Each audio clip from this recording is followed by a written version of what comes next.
Let the chatting begin. Chat, are you ready? Are you prepared? Are you ready for what is to come? Are you prepared for what your karma has prepared for you? Who is ready? Are the Kumas ready? Are the noobs ready? Are the Chads ready? Are you ready, chat, for another HealthyGamerGG stream? Welcome! Welcome, chat! Cult time. Cult Sith Lord. Cult check. Ready. Who is ready? Who's prepared? You guys remember that Diablo 2 intro? Have y'all seen that one? You're not prepared. Ah. Not medical advice, chat. Are y'all ready for the disclaimer? Have you prepared yourself for what is to come? Chat. All right. Let's get started, chat. How y'all doing today? So, another fun day here at Healthy Gamer. Hoping that we can all hang out, maybe learn something, maybe help someone, help yourselves a little bit. So, quick reminder, chat. So, we're going to do our disclaimer that this is another Healthy Gamer GG stream. I'm Alok Kanoja. I'm a psychiatrist, but nothing we discuss on stream is intended to be taken as medical advice. Just a reminder that everything we discuss on stream is for educational purposes only. So, teach yourself, chat. We're here to learn, here to grow, here to support each other. That's what we're all about. And we're going to continue with call-ins this week. So I think there are a bunch of people from our community. You know, we're trying to be a little bit more responsive to everyone's questions. I think that, a lot of people want to come on stream. It's a long, in-depth conversation. I'd love to do that with each and every one of you. Genuinely, I think it'd be great. But we don't have time for that because there are too many people who want to learn and grow. So we're going to do call-ins today. We're also going to do, so for people who are interested in call-ins, we have our Discord that we draw people from. Our Discord is a lively and lovely place. A couple of other engagements. Oh, so just a reminder, if you guys, we are for educational purposes only. So if you guys, don't take this as medical advice, go see a licensed professional if y'all have questions. I was doing a little bit of writing about herbal medicines for anxiety and depression today, and really reminded me why it's so important that you guys talk to your doctors, because there's all kinds of stuff that you're not aware of, which is why it's important to talk to your doctor. So if you guys have a concern, please don't, listen to a stranger on the internet. Go and get some one-on-one advice. Couple of other things. So we're going to be back with Abba Atlas, I think. Abba's been on, I'm pretty sure, on Wednesday to talk about men's issues, and then with Fusley on Friday to discuss engagement, relationships, and age pressure. So, yeah, we're going to do call-ins. Are we doing call-ins first, or are we doing the Reddits? Okay, so we're going to do call-ins first. And then what we're going to do is head over. I think there are a couple of threads on Reddit that we're going to scope out together. And so, I think it's a great place for y'all to engage and for us to, interact with each other. I tend to frequent our subreddit a fair amount because I'm a Redditar. So let's kick it off. Yo. Hi. Hey. What's going on? Good to meet you. Good to meet you too. Yeah, where do I start? I'm Flo. You can call me Flo. Perfect, bro. We've talked before. I was on one of your porn addiction streams a while back. Ah, good to see you again, Flo. Thank you. Good to speak to you again.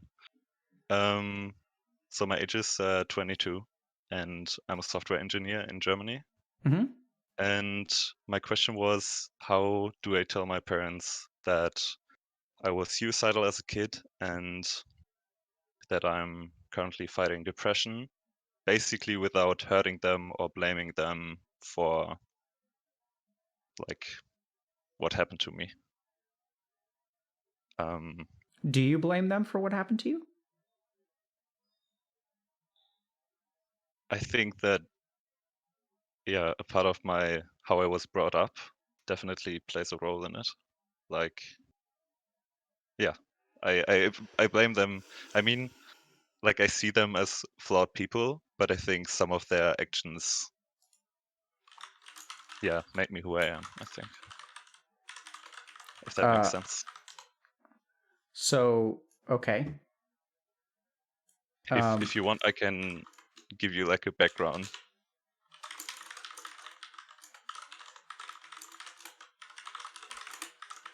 Okay. So I do want a background, but just in a moment. Are you watching stream? I closed it. Good. Give me just one moment, okay? Sure. Um,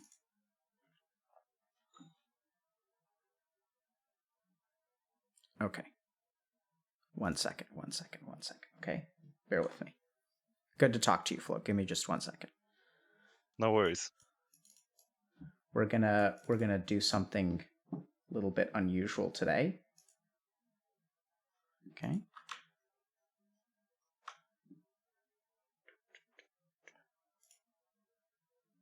Okay. So why don't you tell me a little bit about help me understand a little bit about you want to talk to your family about you want to you want to tell your parents that you're suicidal and you're depressed, Yeah. right? And you're having but you want to share it in a way that prevents them from feeling blamed. Yes. Um, So go ahead. uh-huh. Yeah, so tell me a little bit more. So basically, so my family situation, parents are still together. I have a sister, an older one, and my parents weren't really like an emotional support when I grew up. So they were like really distant. We never talked about how we felt. And they would usually like show their love through like financial support. Okay. And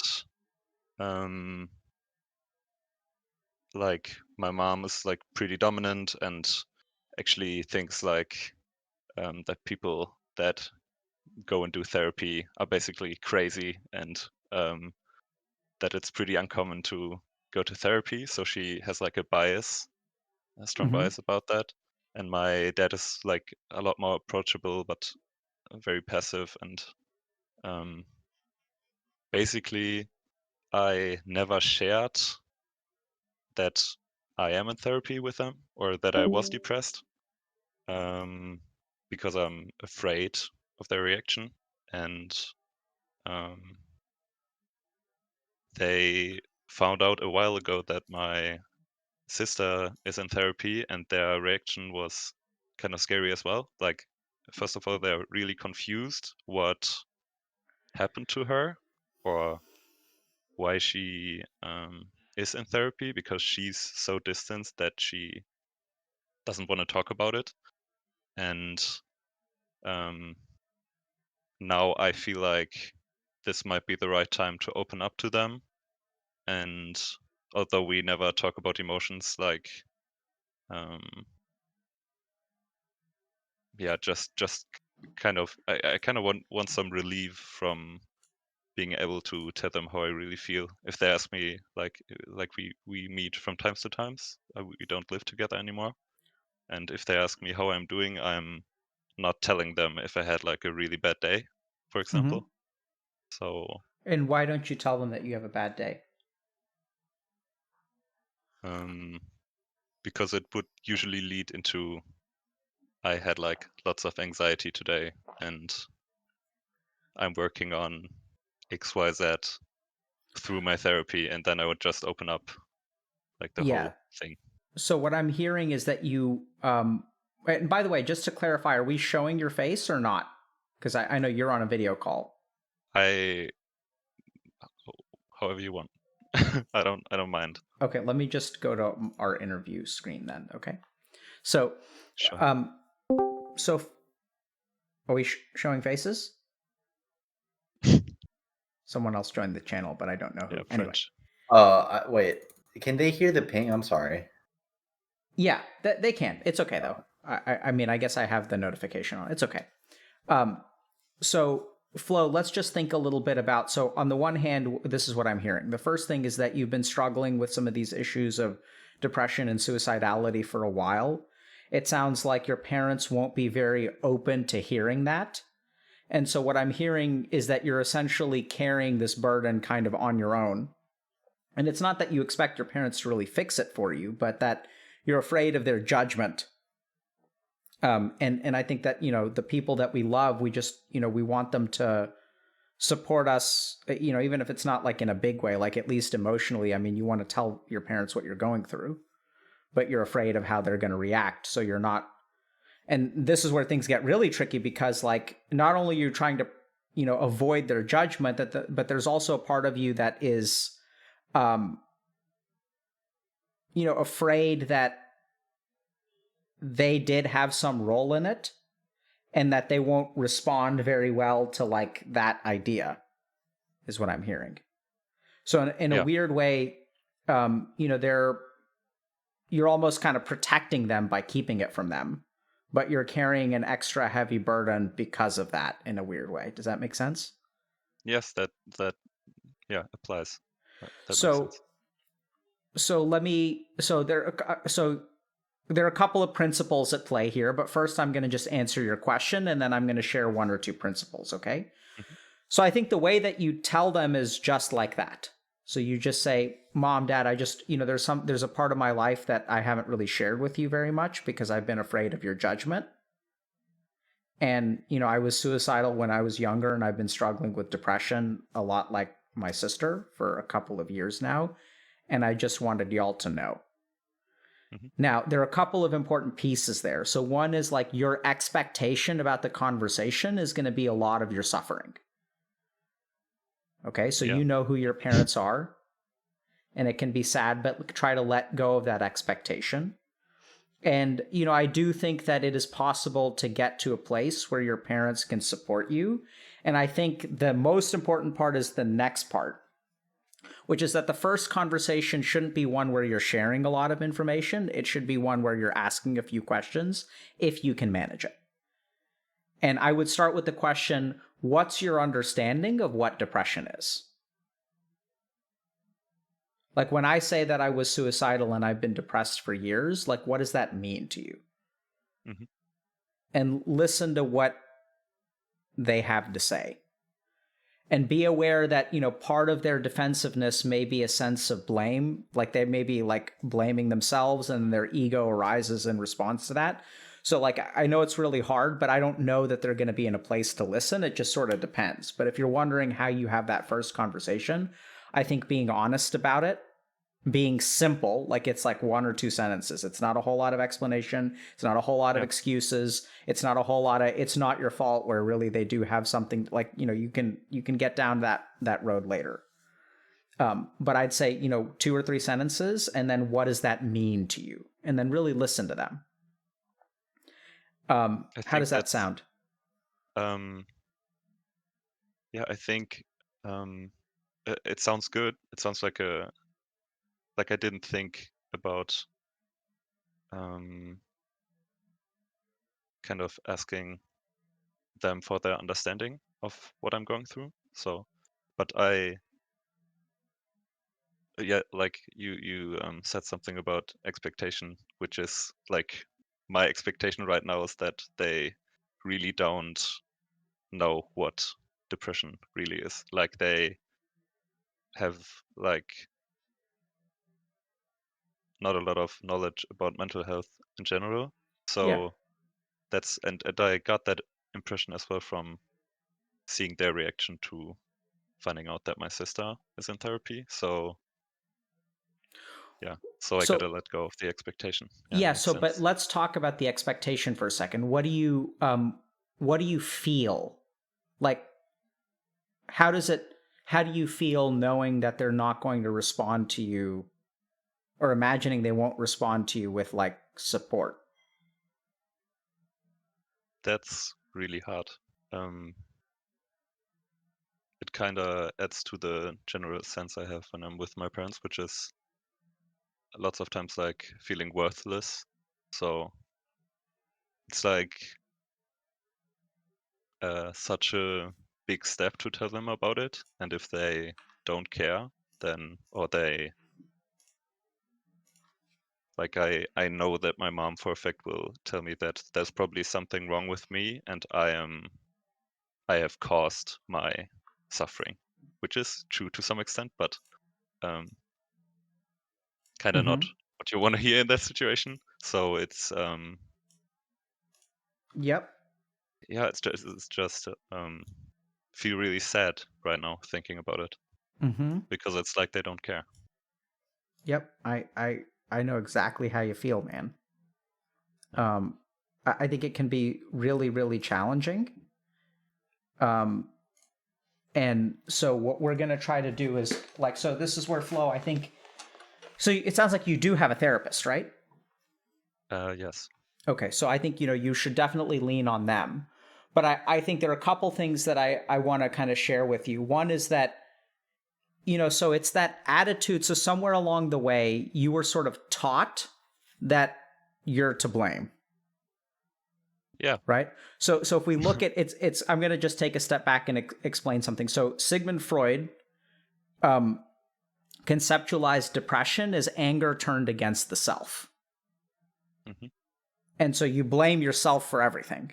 Like, your mom, and like, if we think about where did you learn how to blame yourself? Like, unfortunately, a lot of times we learn from our parents. And sorry. Yeah, go ahead.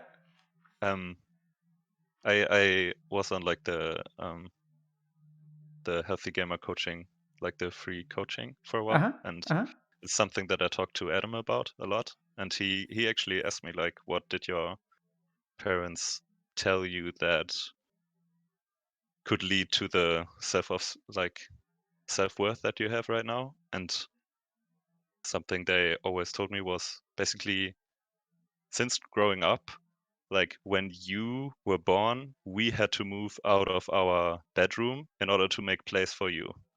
And like, this is not your bedroom, it's ours, but we made space for you. So I was kind of already blamed for being born because I was already a burden for them because they had to leave their room. So yeah, that stuff's deep. It does go deep. And what I'm hearing is that even in this conversation, you're taking over a part of their peaceful mental household too.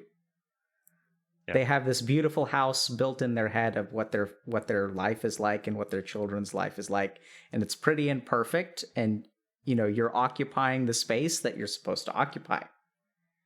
And by telling them this, what you're going to do is move into their spare bedroom. That wasn't the life that they built, right? And how does it feel to Go ahead, take space that isn't yours?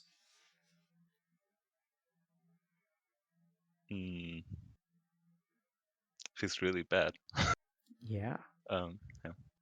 Right? So what I want you to understand, so now comes the good part, but also the hard part, is that Flo, these thoughts that you have are like, they're like a parrot that is just repeating what it's heard, right? These are your parents' thoughts. They're not actually a measure of your value. Like they're not true. They're just like echoes. And so I think that process, and this is where, if we want to be a little bit forgiving, so I think one way to move forward here is to forgive. But in order to forgive, you have to blame them first. Right. And this is where the tricky part comes in. Whereas, like, if you can never move past it, if it's not like, if you don't blame them, you can't forgive them. Because they certainly did a number on you. I think everyone's aware of that. Yeah. And so I'm not saying you have to forgive them right away, but I think that, like, if you say they don't understand mental health and stuff, like, understand that their response to you, sure, there's some stuff that, we can blame them for, but some of that is like, they may just not understand mental health. And so I think the Yeah. first conversation is sort of like a conversation about, hey, here's what I'm going through. What's your understanding of it? Because in your mind, a lot of the fears that you have are fair. A lot of the blame that you have is fair. A lot of the ways that they make you feel like you don't belong here, right? So I'm imagining that you're pulling them into a conversation where they don't want to be, and you're kind of inconveniencing them by having it. So there's all of that, which is like a samskar. And then there's also the mental health stigma, which is actually has nothing to do with you and nothing to do with them. It's just if they haven't learned it. And so you're going to be fighting two battles. One is sort of a more traditional one, and one is like this mental health stigma battle. And this is where I encourage you to, lean on your therapist, lean on us. Welcome back. It's good to see you again. Thank you. And we're here to help you. And you have a lot of people in your life who do care about you, who want you to be here, who enjoy seeing you. I love to see you again. I think it's fantastic that you're back. I wish, at some point I'd like to talk about happier things, but I'm more than happy to talk about this right now because we meet people where they're at, right? And what you've got to do is meet your parents where they're at. It's hard, man. I'm Makes sorry. sense. Yeah, it's I just really hope that I'll feel at least some relief. So And my hope is that the relief that you're going to feel is one of like detachment, where you can't really control the people that they are. You Yeah. can just take the first step of the journey. Like just because the journey isn't going to wind up where you want it to go doesn't mean that you shouldn't take that first step. And what I want you to do is take that first step and it's going to be a step in the right direction. It may not go the way that you want to. And you hopefully still have, years, if not a decade or two, to get to a place where you can educate your parents and they can support you. And hopefully you can kind of come out of that depression a little bit and explain to them. So take the first step, even though it sounds really scary. Sounds like it's meeting your samskar head on. Yeah, I kind of decided to talk to my dad first because I think he is a lot more approachable with that. So he'll come over tomorrow. So it's Oh wow. yeah. Okay. I'm Well, gonna good luck to you, man. Yeah, thank you. Yeah. Okay. Thank you so much for having me. You're very welcome. Hope to hear again. Keep us Sure. posted. Now the Thank awkward you. silence as people are Yeah. translating. Yeah. I was waiting for you to to end it. Well, like the people have to like leave is a thing. It's kind of awkward. Okay, I'm sorry. I'm gonna leave. I'm sorry. Okay, thank you. See you guys. See ya. Bye. GG. Wait, what's the thing that you leaked? I mean, it's a classic case of, one of the sections that I've written about. Wait, what's it for though? It's the script for our super secret project. Oh, okay. It's too perfect though. So I just leaked a little bit. Chapter 19. Wait, how many chapters is it? Or so far, I guess. Well, remember there are 3 sections. One section is 23 chapters. This one. Wait, what's chat? Do the math.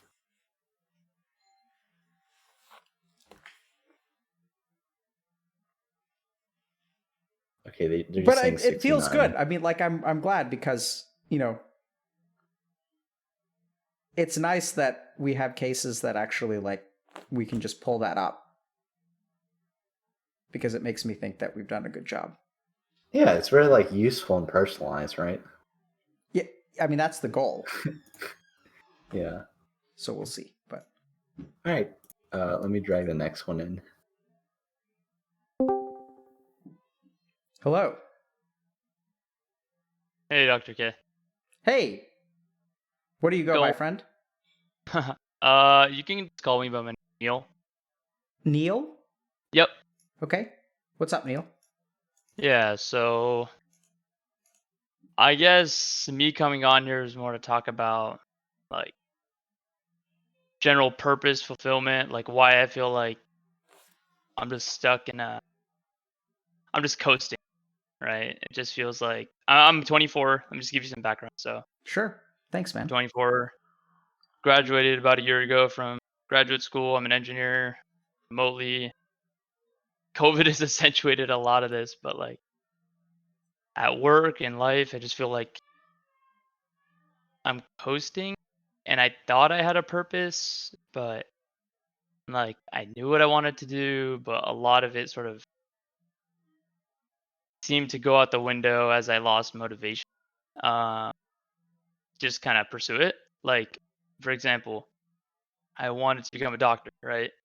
And then when I started studying for the MCAT, like towards the end of college, I like with engineering school and everything, like I just was like, screw it. Even though that's like what I wanted to do, like it just I couldn't see myself going through that, 8-year path to be in a field where I can help. And so this kind of ties into the part where like gaming has kind of been a huge part of my life, and I attribute a lot of that lack of meaning to all the time I've thrown into. And so I'm just trying to like figure out how do I find meaning in things outside of gaming, because I've taken it to a point where I've started streaming on Twitch, and like I thought that would help me, find meaning in what I'm doing, because I do enjoy gaming, but I just feel like I'm, wasting Okay. crucial years of my life. So, Neil, first question, and you don't have to answer it if you don't want to. Do you mind if I Yeah. ask what your ethnicity is? I'm Indian. Yep. Okay. So, anytime you hear about What's up, brother? the pre-med engineer, Yeah. Good guess. right? Yeah. My condolences, dude. So if you're brown, then like unfortunately this has a slightly different answer, which may not apply quite to everyone. Sure. But like, so first question is, why did you want to be a doctor, man? So okay, let me let me show you this. My parents are like pretty progressive. Like they grew up here for the most part. Um, like I'm still first gen, and these are like it wasn't the traditional like brown parents pressuring you to become a doctor, right? It was me actually like learning about those fields, and like me enjoying like science and math and that sort of thing that led me into it, um, rather than like parental pressure, if that's Okay. what you're sort of like alluding to. But Yeah. So yeah, what did you like about medicine? I liked how it was like by going down that path, you could like, man, just look at what you do. Like you can literally make it like a tangible, immediate impact on someone's life. And that like I've thought about this a lot, and like, oh, why would I want to go into medicine? It's like at the end of the day, what it comes down to is like it's really for you. It helps you feel better about what you're doing, which it's ironic to say, but I guess you could consider that to be like selfish. Sure. Yeah, right. So it's not ironic at all. I think it's very wise and very insightful. So I think oh man, this is going to sound so generic, Neil. So No, you're good. So I think this is where, so first of all, it's not just the parents, okay? Like it's the whole culture. It's like, you know, uh, uh, like some ethnicities grow up with like a certain value of human beings. And there's like a tier list, right? Of what's the S tier human being and what's the A tier human being. Yeah. And so it sounds like your parents are like actually pretty supportive and pretty progressive, which is awesome. And at the same time, what I'm kind of hearing is that the gaming and the doctor are actually both two of the same thing, which is that they're like things that you do to fill the void of meaning. Yeah. Right. So it's kind of like, and it's weird because neither of those is going to work. Like, sure, you can help people every day and you can have a meaningful impact on people's lives. And that's wonderful. Don't get me wrong, but it's not actually meaning. Right? It's like something that you do to make yourself feel better. And so since you're Indian, you said, Yep. what type, if you don't mind me asking? So my dad's from like UP. Okay. My mom's Rajasthan. Okay. So like, I mean, are you Hindu? So yeah, but like growing up, we went to practice, but I don't consider myself religious. Good. Yeah, perfect. So that's the right kind of Hindu. And what I mean by that is like Yeah. now, so Neil, I think honestly, like I know this is going to sound weird, but like I think Yeah. your real like your journey should start with spirituality, because I think you've been given. Yep. So like let's look at your racial benefits, right? So like you have like, plus 10 to Are we like playing Hindu Skyrim? spiritual, huh? Yeah, right. So Are we you've got a playing racial Skyrim? Yeah. bonus to Hindu spirituality. So I'd say leverage it. I'm not saying, you grew up religious. Like I was kind of the same way, where my I grew up like sort of culturally religious. And we hear like I have like Jewish friends who are sort of, they describe themselves as culturally religious, which is like they don't really believe in the stuff, but they like appreciate the rituals from like a cultural standpoint, which is totally fine. Like I get to ride a horse during my wedding, for example, which is like, part of the advantage of being Hindu. But what I really encourage you to do is actually lean on some of your karmic roots and like study some of these concepts like dharma. Because what I'm hearing is that you lack meaning in your life, and so you're looking for a void, like you're looking to fill an internal void with an outside action. I mean, Right? like, back. don't get me wrong. Like, I have no reason to complain about my life, and I feel like I will find that meaning eventually. Right? I'm still young, and I might be, kind of dumb for thinking this, but like, it. My question I really asked was also kind of pertaining to finding that purpose or meaning by kind of reducing or eliminating, my need to gain down the road, right? Because it's so embedded in like a lot of us, I'm sure. Like, a lot of us probably have the same issue, right? You grew up on it, playing hours a day, and it's like, man, at what point do you cut back and, like you're saying, like internalize and reflect, Well, I mean, I think that point change? is turn around and look behind you, or it's right now. Right. So I think, Neil, and this is where I'm going to push back against your pushing back, which I'm really glad you did, and I encourage you to continue doing.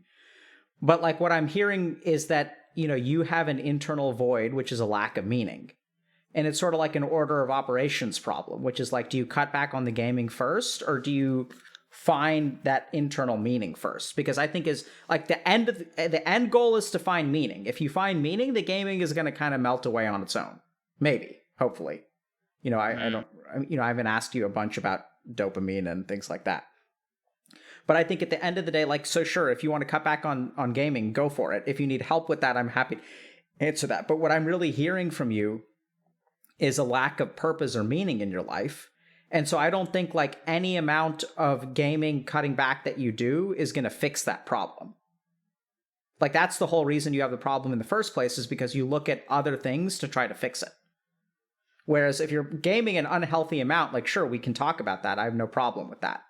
But like, let's be clear about, what's the problem and what's the solution. If the problem is that you lack meaning, the solution is to find meaning.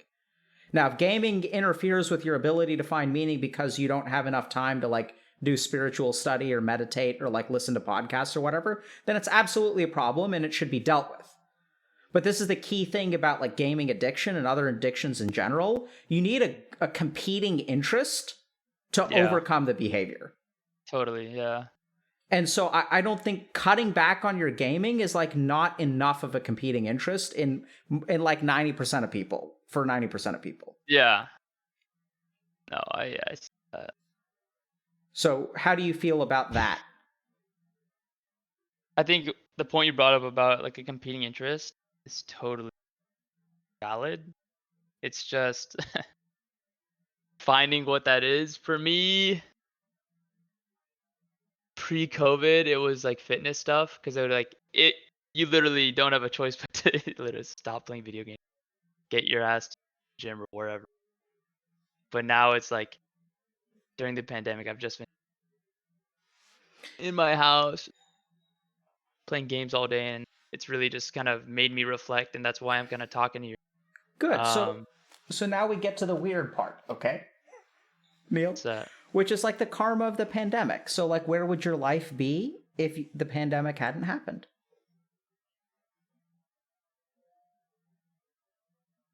Probably have more balance in my life. Would you have I found wouldn't say meaning? that my purpose. Yeah, no, I wouldn't say the meaning or purpose. It would have. Would you have looked for it this hard? Probably Probably not. Probably No, not. I would not. So I think I would answer that question with not yet. Mm-hmm. Right? So like this is where I understand that the pandemic is hard and that like you're playing a lot more games and that's unhealthy. And so we can certainly talk for a moment about that, but like I want to sort of lay these things out, right? So Yeah. you're a first generation Indian kid, grew up being pre-med, wound up as an engineer. Welcome to the club. Yep. There are many of us, my brother. and then like, you were thinking that medicine would be your meaning, but when it comes down to it, it was sort of like it was used to fill that vacuum. And then like you were into fitness for a while, which sounds like there was more balance in your life and you were healthy. Yeah. By the way, I think you need to learn how to complain, but that's a conversation for a little bit later. But, and so like you were what do you doing. mean? What do you mean by that? Well, you say you have nothing to complain about. Like, take Flow for example, or like literally tons of people we've had on the channel, man. Like my problem in retrospect does not seem worthy of. Like. Sure, but I don't know. I disagree. So like this is where like we don't. So it's like. Well, the biggest mistake that all of us make is we compare our problems. Like, I think it's foolishness. Yeah. It's all ego, right? So all comparison is a function of the ego. And so like there you are not treating your problem seriously because other people have more serious problems. Mm-hmm. And then it's like, of course you have a right to complain. Your life is empty. And if your life is empty, like I think that's reason enough to complain. I don't know if I would go that far.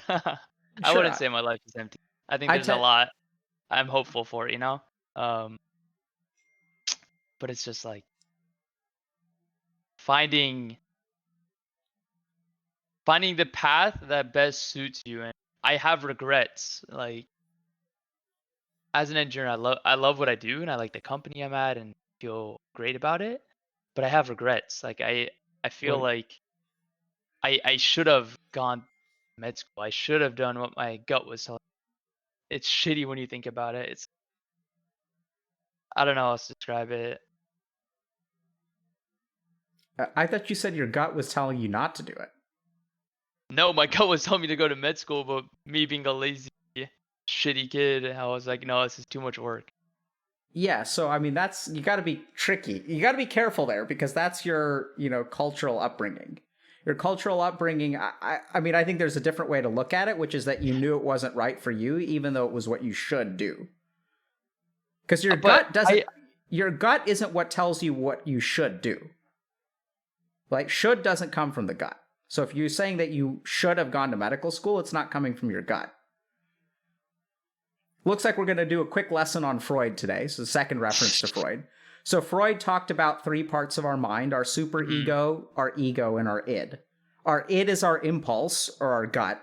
Our superego is like our sense of morality or our sense of what we should do.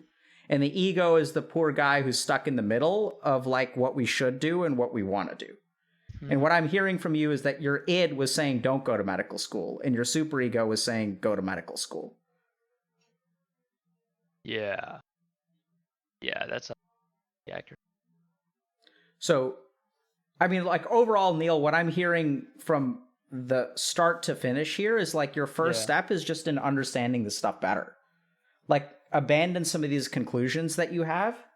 I mean, if you want to work on the gaming, like that's totally fine. But I think at the end of the day, like, dude, this is a really important. So first of all, you have every right to complain, because you have regrets and you can complain. Like, that's okay. Like, I don't think that your complaints should get in the way of your compassion, which is oftentimes why we blame complaints. Like you should be more empathic, you should be grateful, which I hear you are. But it's still okay to complain about your life. Like no one's perfect and no one's life is perfect. Yeah. And so we also kind of get to another thing, which is like Buddha sort of complained and he had it all. And this is where the big lesson that we can learn from Buddha is that even having it all is not enough. And so nothing you do like in the outside world. I mean, like, sure, I mean, you can do things in the outside world, but like it's the internal effect of what you do in the outside world, ultimately, that's going to bring you peace. Right? And if you want to cut back on gaming, by all means, go for it. But I'd say like you have to have something to cut back on the gaming for. That's the big question mark right now. Right? So like, I'll how do you make find that? Yeah, so I'm How do you gonna find that competing I'm interest, gonna you know? tell you because you. Yeah. So I think like you should start by read. Have you read the Mahabharata? Yeah, I have. When was the last time you read it? Freshman year of college for one of my classes. So I'd revisit it or read the Yeah. Bhagavad Gita, and just learn, man. Like, Yeah. just learn. And if you want to find like this is an internal journey. Yeah. I feel like I'm not giving you the answer that you want, but you know, honestly, it's my like sometimes when I run across yeah, go ahead. No, I was gonna say I didn't come on here expecting you to give me the perfect answer. It's more like give me the start to kind of the right thought process and like thinking about what next steps would be best. And I think you've kind of been providing those. And I think it'll take me kicking myself in the ass to go and actually start, because that's the hardest part. Yep. So Neil, let me tell you. So I don't usually recommend that people go out and do things, right? Are you aware of that? Yeah, I am. So I think this is the most important thing. Why am I recommending something to you? Like people ask me for book recommendations all the time, and I'm oddly silent. Now I'm telling you to read 2 things. Why am I telling you to read these things? Any idea? Because you think it'll provide me with some like insight. Absolutely. What's the insight we're looking for? How to what? find your meaning or purpose. So when I whatever tell you're you doing. to do something, what happens in your mind? I think about whether it's worth doing it or not. And there's your problem. It's med school all over again. Yeah, same mentality, huh? Absolutely. So Well, that's fuck. it, root and stem. It's your resistance to doing things that you're not mentally prepared for, right? There's the laziness or whatever you call it. That's what you need to study. Yeah. Like where does that come from? Like here you are talking to Dr. K and you're asking for a simple answer. This is the one time that Dr. K is actually providing one. And what does your mind do? Resist. Resist, resist, resist. So you've got to get into the roots of that resistance. Like, why do you push back against what I have to say? I'm not blaming you for it. I'm really not. No. I'm asking, like, you see if you can see, like, why do you push back? Because I'm stubborn, and I've kind of always been second guessing what I've been told. Good. So I never can accept things for, maybe what they actually are. Okay. Right? So, like, that's the mark of a truly spiritual person. So, like, if you look at, this religious tradition you grew up in, there are, like, different branches of it. And one branch, if you look at something like Jnana Yoga actually has, like, a formal training in how to doubt. Like, how to what? Doubt. Doubt. D-O-U-B-T.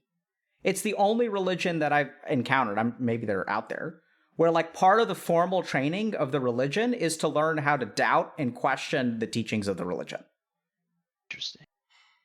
It's like very scientific, and they're like, don't here's how you pick apart the arguments that we're going to present to you. And we want you to do your best at like picking them apart. And so like, that's fine. So this is what you've got to explore, Neil, is like, why do you push back against what other people have to say? Why don't you trust? You come on here and you ask questions and I give you an answer and then you push back against it, which is fine. Just understand it. And don't use a word like stubborn. Stubborn is an umbrella term. It doesn't mean anything. Like, it's like, I'm stubborn, I'm lazy. Like, those are lazy terms that we use to describe, to like ignore complex mental phenomenon that happen within us. I'm still trying to reconcile like how I am pushing back. Can you explain to me again? So I tell you to read, you ask me, I'm lacking purpose. And I'm like, okay. Yeah. So here's how you find purpose. And then you're like, yeah, but gaming. And then I'm like, yeah, go ahead. No, I think that's because I don't understand how reading those two texts will help me find the purpose. That's why I was kind of not questioning it explicitly, but like in my mind, right? Just like good. So now you've got a choice, Neil. You can have faith, right? So like at the beginning of a journey, if you ask someone for help and they give you an answer, yeah, it's reasonable to question. But like, you've got two options. You can either develop faith and say, you know what, even though I don't believe it, I can choose to put my trust in this person, and I'm going to just walk this road anyway. Sure. So that's like one antidote to your problem, is that you can like do the active process of developing faith. The second thing that you can do is, I'm actually totally with you. If you're like, I don't know how this is going to help me, I don't think I'm going to be able to convince you, because now here's the problem, is like, if you put that as a challenge and you say, Dr. K, I don't know how this is going to help me, like, you're not going to know it's going to help you until you do it. Like, I can't logic my way to give you that experience. So I can ask, like, you can ask me as many questions, I can give you as much justification as you want to. We talked about competing interests. I pulled out all my like aces in the hole, and you swat each of them away, which is totally fine. Like, I'm with it. No, I get you. But now we get to the crux of the problem, which is like, you're unwilling to accept what I have to say, which is like why from the beginning you're looking outside for answers that are within, whether it's from me, whether it's from medicine, whether it's from gaming, and like the journey that you're walking is internal. Yeah. And so just to see that. Exactly. So just see it for now, Neil. It is enough to see it, and just see it within yourself. See that all of these things that you do, like, you can talk to Dr. K, you can do this, you can even read the Mahabharata and the Gita, and they're not going to give you answers. But you should do it anyway. Yeah. It's going to take a while. Yes, it is. And it's a good thing that you're getting started at the age of 24. Yeah.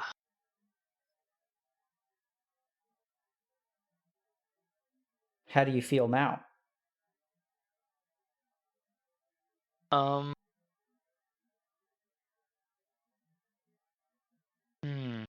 How do I feel? I feel like sort of identify that for me in terms of like, I've been looking for things to fill, the void, or like whatever, like I'm looking for things that will help me feel fulfilled or find meaning. But first I need to figure out kind of internally what that looks like. That's I don't even know, kind of where to, I mean, I think meditation is probably where to start. Sure. But, so I think so you got to be a little bit careful there. So I'll point out one last thing to you. Yeah.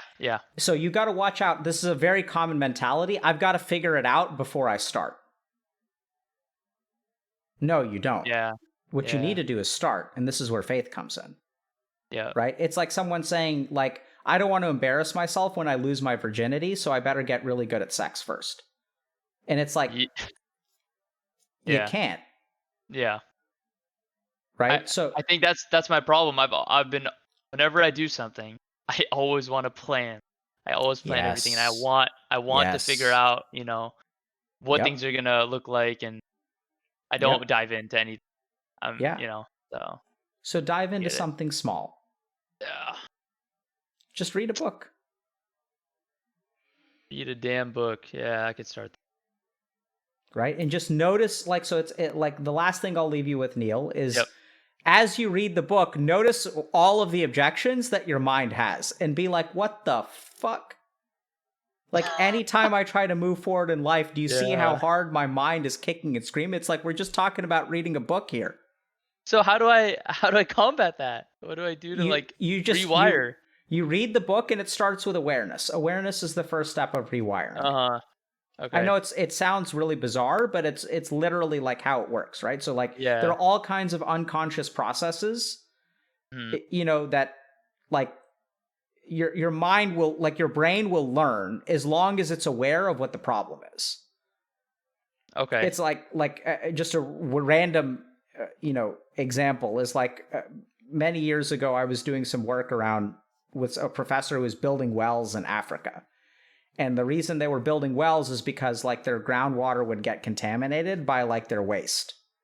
And so like the people didn't do anything about it because they didn't understand that the groundwater, like they had a latrine over here and they had their drinking water over here, and they didn't understand that the two were connected, so they kept getting Yeah. sick. The second they understood that these things get connected, they stopped doing it. Right? So you don't stop touching a stove. Like once you burn yourself on a stove, then you're never going to touch it again if it's hot. Right? So like experience is going to be your biggest teacher, and the fundamental problem, Neil, is that your mind is preventing you from experiencing.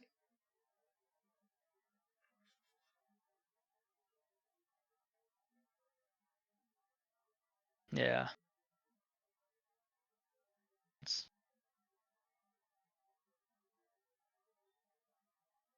ready. You're not alone, Neil. That's the last thing I've said the last thing like 5 times now. So All right. Well, thank you, so Dr. K. I appreciate all you do, man. Thanks for the you're time very today. welcome, and we're with you on this journey. Okay, so Appreciate it. you don't have to walk alone. All right. Thanks. Beautiful question, Neil. Thanks for coming. See you guys. Bye. Thanks for the time. Bye.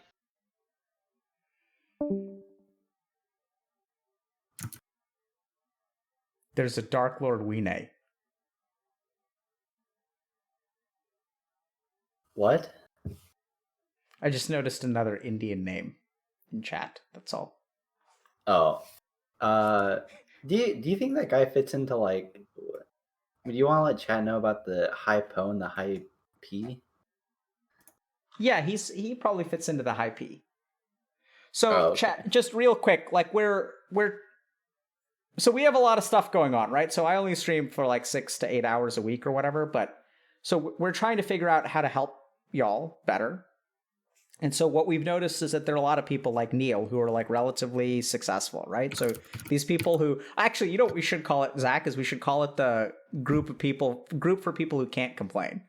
That's probably the best way to describe it.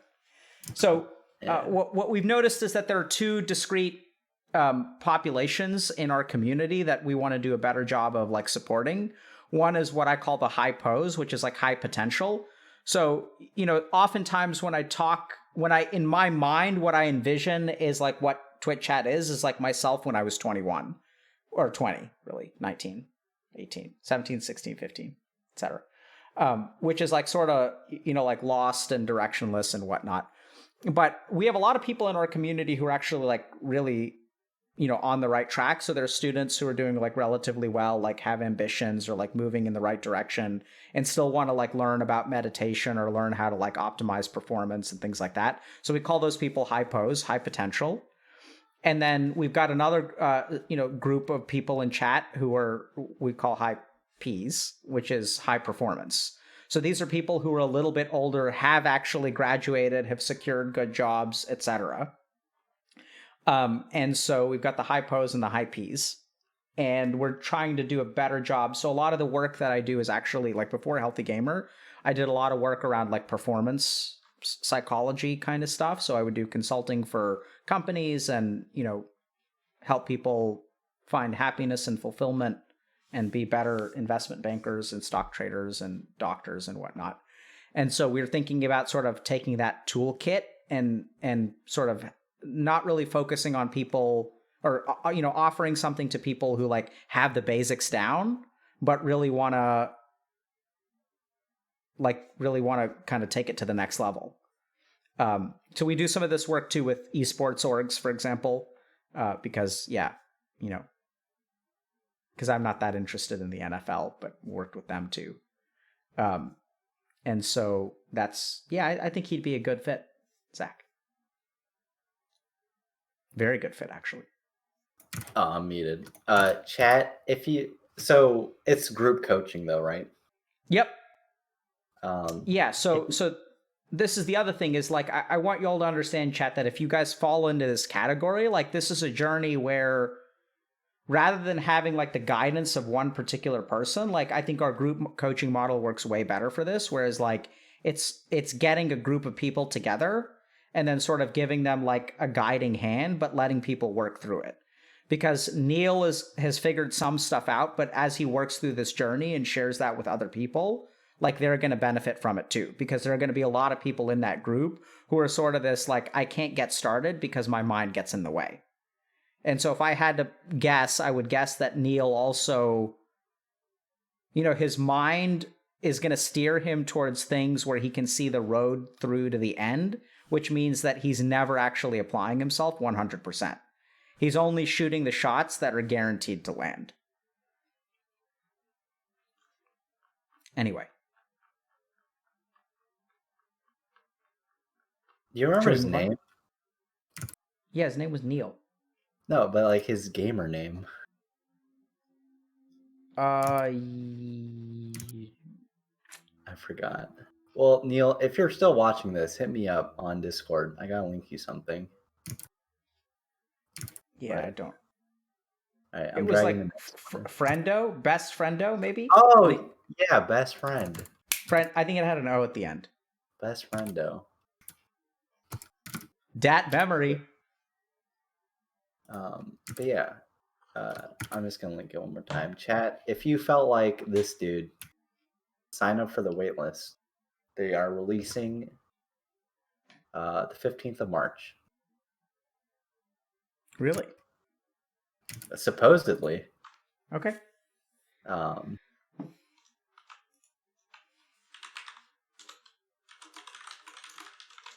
right. Okay, let's go. You guys have questions about this? Yes, I don't think they do. Where sign here? I'm linking it. No. Okay. How much? It'll be like I think $30 per session, but I think it's discounted depending on which package you buy. So it's not free. No. What is this emote in the chat? It's like a little anime girl.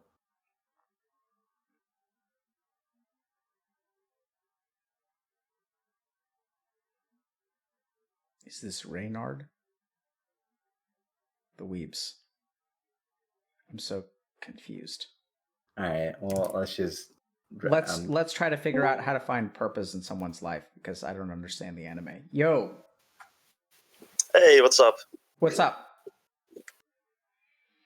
Man, I'm a little bit nervous. What should we do about that? I think time will kill it. So it's the first time I'm in the audience for 6,000 people. So. Okay. Well, you want to just start off by telling me what you go by? You can call me Welp. Welp? Okay. What's up, Welp? Yeah. So I had this issue that I'm struggling with for about 2 years, I think. Okay. And it's the fact that I'm a late bloomer in life. And I think I pinned too much of my self-esteem on that fact.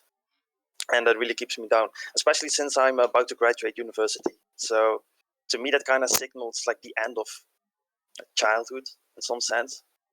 So to me, it feels like time is ticking, you know? Well, time is ticking. Yeah, it definitely is. So what do you mean by late bloomer? Help me understand that.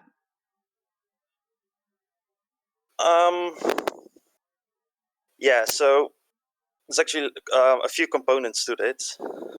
It's mostly romantic related. So yeah, I just feel like I never really got to be a kid in high school and such. And like all those things that you were quote unquote meant to do in high school, I never really got to do it, like partying, having a girlfriend, you know, even hanging out with friends after school. Like those are things that I never did. So I'm 22, about to step into the adult world, right? And I don't know, it just feels like I never had closure for my childhood because I never got to be a kid. You know? What kept you from being a kid?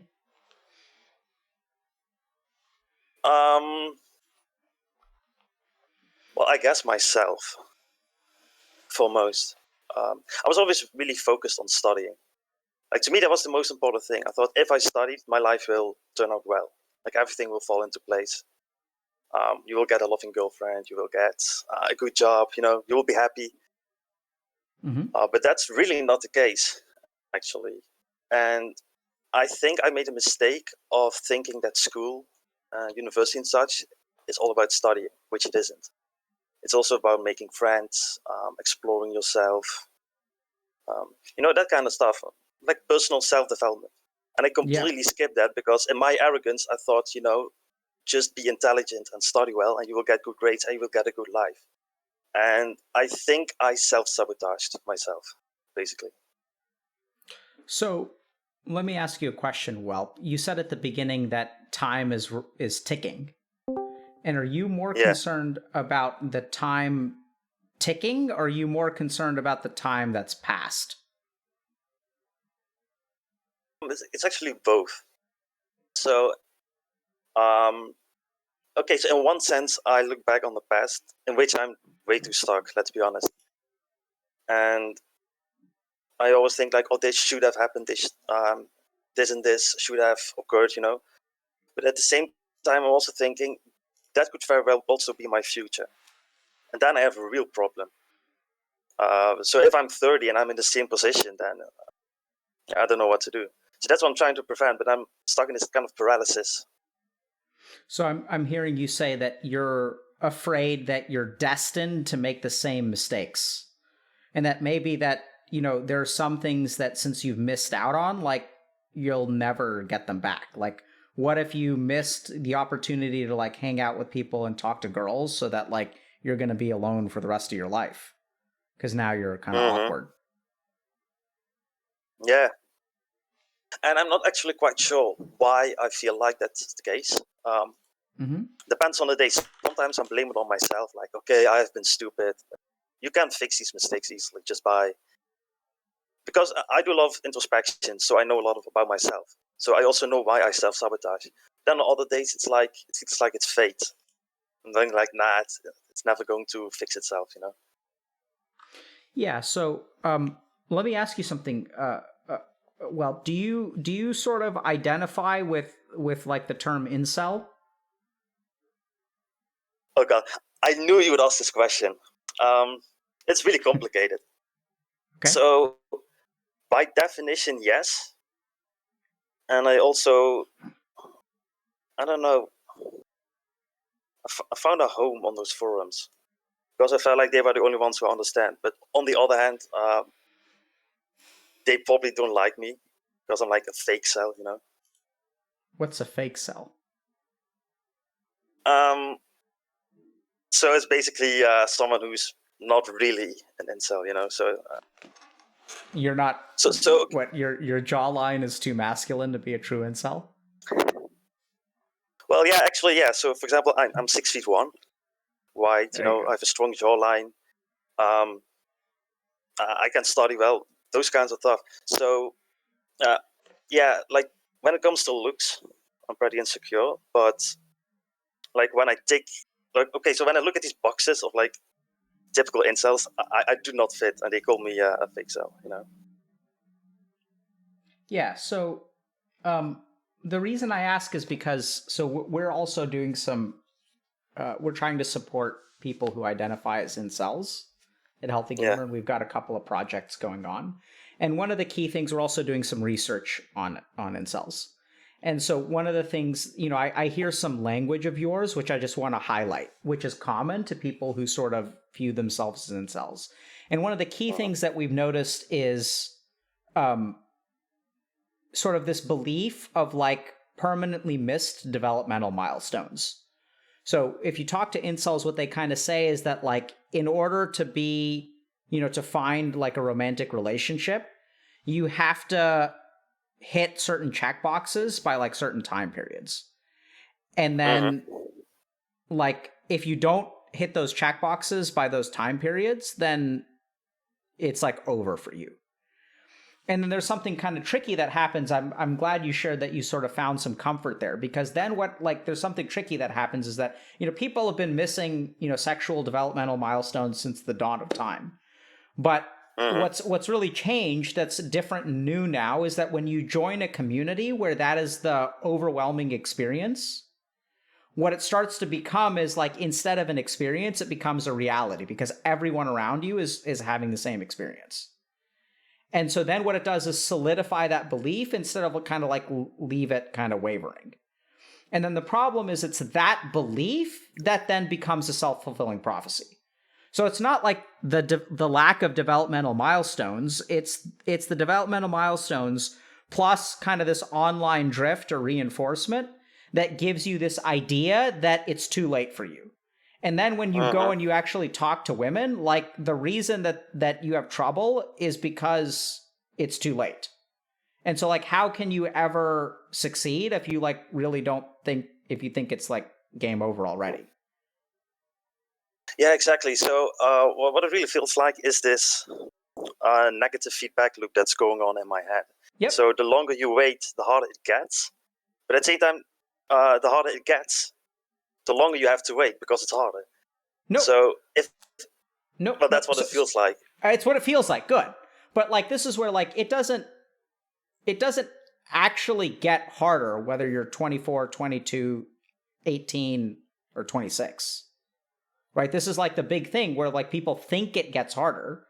But like, if you really look at it, like, you know, if you go to the gym for the first time when you're 22 or 24 or 26, it's still going to the gym for the first time.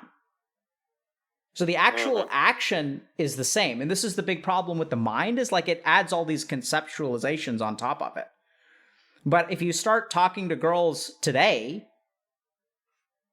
you know, you're just going to start talking to them. I mean, like, I think I sort of lucked out because I mean, I guess in a manner of speaking, I was an incel because I had never, you know, had a meaningful relationship. And then like, just, you know, I met one girl and that's like all it took.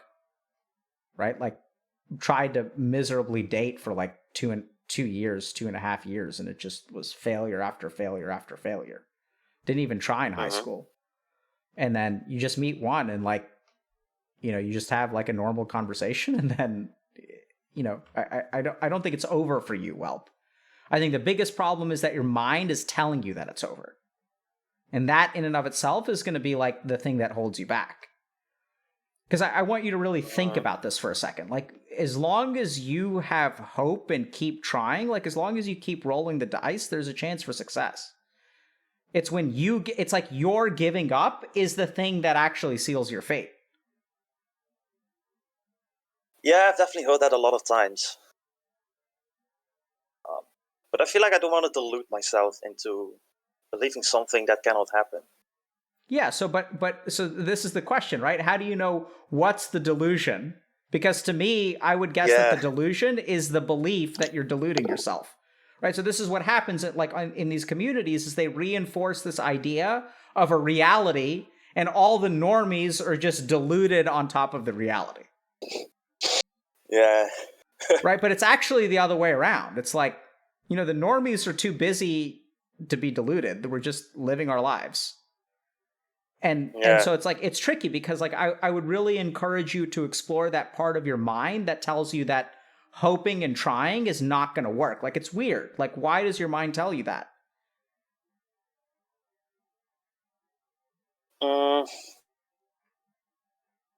I'm actually not really quite sure 100%. Yep. So that's what you need to... So that's the thing. Oh, yeah. Go.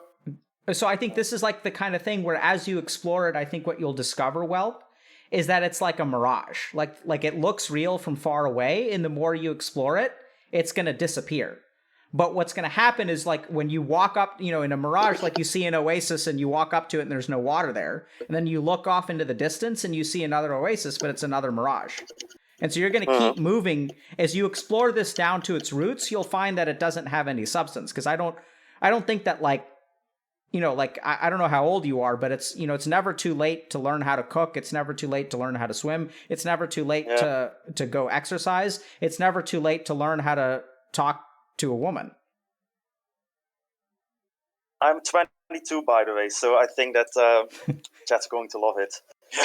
I just checked the chat on the previous dude, Neil, and he was 24, and everyone was like, "Oh, you're such a boomer, and life is over," and you know. Yeah, so like one person in chat said, but it's too shameful to do at 24 or 29. That I completely agree with. Right? But then like the problem is not your inability to do it. The problem is your internal sense of shame. Like, but it's not that you can't do it. It's just, it feels bad, man. It's like, you know, you should start exercising when you're 20 pounds overweight. But if you start exercising when you're 100 pounds overweight, it feels bad, man, more. But, you know, it's like this is the crazy thing. Whereas like you're talking about, you know, being stuck in the past and being stuck in the future, which I totally get with Welp. I mean, I get what you're saying. I think the problem is that like, it doesn't matter what the reality, it doesn't matter what your mind constructs. The present demands the same action. Right? The present demands that you start talking to girls. And it doesn't matter whether like 4 years ago, that's what the present demanded, is that you start talking to girls. And today it's going to demand that you start talking to girls. And 4 years from now, if you don't do it, it's going to demand the same thing. So the problem that you face now, and this is the tricky thing, like, so this is the refuge of your mind, because now I want you to see something else, okay? Are you watching stream? I'm reading the chat, but I'm not, like... Okay, no watching stream, okay? Can't look at what I'm going to show you. Okay, so, like, the problem here is that... So I want you to really notice this for a second, okay? So, like, because you're hopeless, you don't have to try. Because it's too late for you. And if you don't have to try, you don't have to face the shame and embarrassment. Exactly. Right? So, like, the thing that I want you to really understand is that, like, what's holding you back is not actually the reality. It's that, like, it's weird, but, like, when you become hopeless and you say it's too late for me, that means that your mind gets a free pass on shame. You never have to embarrass yourself. Yeah, I nailed it. Yeah. So hopelessness is one of the most protective things. And the reason is because when I say that, like, what you need to do is take action in the present. Right? But if you're hopeless, like, you get a pass on that. You see that? Like, if your mind tells you, like, if I tell you, well, what you need to do is go out and talk to 5 girls in the next week, that's going to fucking terrify you. And you're going to be ashamed of yourself, and it's going to feel awkward, and you're going to feel bad. But if you're hopeless and there's no use because it's too late for you, then your mind is like, hells yeah. We don't have to talk to anyone because it's too late. We just get to sit and wallow in our self-pity, and I never have to embarrass myself because it's too late. Yeah. Is that ego? Absolutely. Protecting you? Yep. Yeah, I thought. Yeah, that's Good job. Well done, Welp. Yeah, that's what I said. Like, I actually know quite a lot about myself. It's just that I keep falling back into repetitive behavior that I don't understand. So 2 things. Like, first of all, I do not know exactly why I place so much importance on this. Like, okay, like I have a lot of things going on in my life, just like Neil, that are going very well. like just this very thing, I do not know why I attach so much importance to this. And the second thing is, I feel like I can break this loop if I just have one piece of evidence that not all hope is lost, you know? Yeah, so I don't know what. Okay, so let's deal with them in the order that you gave them. Okay, so the first is that you don't know why your mind chooses to focus on the bad things. Okay, so so this is where, you know, I know it sounds weird, but your mind will focus on whatever it needs to justify the way that it feels. Right? So like this is where you probably feel like, if I were to ask you, you know, are there times that you felt like worthless about yourself? Like when you were younger, like in high school or middle school, especially as it relates to women?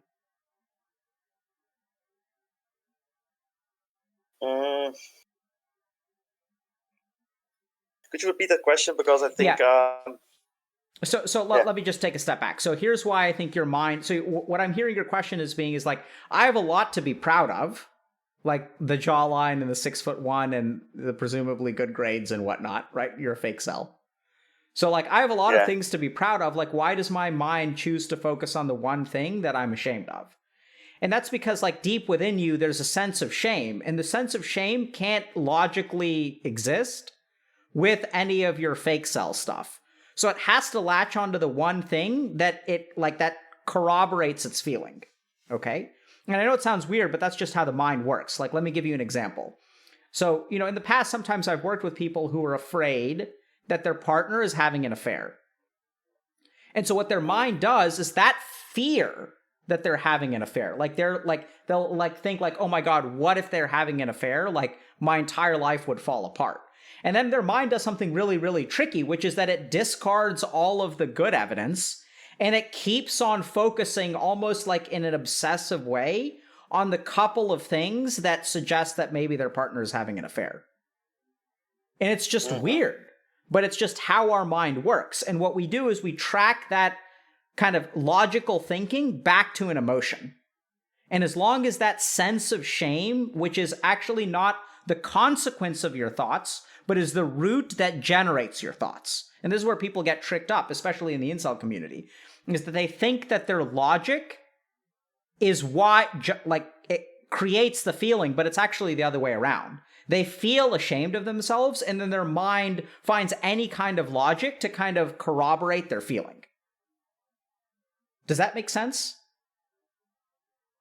Yeah, it does actually. So then your question is going to be like, you know, that sense of shame that you feel when it comes to women, that sense of like falling behind and that it's too late, like you have to track that back. Like, when was the first time you felt that way? It's really hard to pinpoint exactly. I would say like what I'm struggling with right now, probably when I turned 20. Because that was like, oh, now my teens are over, you know? Yeah, so like I would kind of go back and sort of explore that. This is something, I don't know if you have a therapist or anything, but like this is the kind of stuff that you can work through with a therapist or one of our coaches. But like I think you should explore the origin of that feeling, because as you deconstruct that emotion, the logical like house of cards above it will actually just fall apart. And then you'll begin to see that you're actually not behind. It's just you feel like you're behind. And then it becomes a self-fulfilling prophecy. But at the end of the day, like even if you fall further behind, that's going to enhance the emotion, and all the fuel comes from that emotion. Does that make sense? Yeah, the self-fulfilling prophecy really resonates with me. Because... chat's gonna have a field trip at this, by the way. But for example, I have rejected more girls in my life than the other way around. Okay, good. So why? Why? Oh God. You know, tell me. Don't make me say it. Why? You're gonna say ego. Tell me. If I have to like summarize it into one word, it's probably fear. Fear of what? A lot of things, like making a fool of myself. There it is. Right? Do you see how being abandoned. despite all of the evidence, Mr. Fake Cell over here, Chad Masquerade, you have the body of a Chad and the mind of an incel. Right? So like you're afraid that like you're not going to be good enough. That you're going to screw up. Well, to be fair, most of the times that's true, but like some of the girls had some complications. They wanted to cheat on their boyfriend. And I was like, nah, I'm not gonna enable cheating, you know. So I just push them away. That counts as rejection. You're telling me that you are so tempting that women are willing to abandon their boyfriend for wow. I have no idea why. If I don't know only what I could see how handsome you were on camera. Boy, that would just make it. Nah, I'm not like what's his name? Sean O'Brien. I'm not like that. But, there it is. There it is. What are you like? You see that shame? You see that embarrassment? You see that, oh, I'm not good enough? Yeah. Oh, it's not really like that. All these women are just randomly willing to cheat on you because you're mediocre looking and somewhat ugly. Yeah, man, I don't know. It happened twice in the span of 3 months. Yeah. I have no idea. And like I do a lot of swimming, you know, and my coach was like, oh, you could totally be a speedo model. I was like, why is everybody telling me this? I don't know what people see in me. It's like I'm the only person that has no faith in myself, but everyone else does. Yeah. And then I shoot myself. How does it feel to tell us how all these little details about how attractive you are? I do it to T-post on the chat.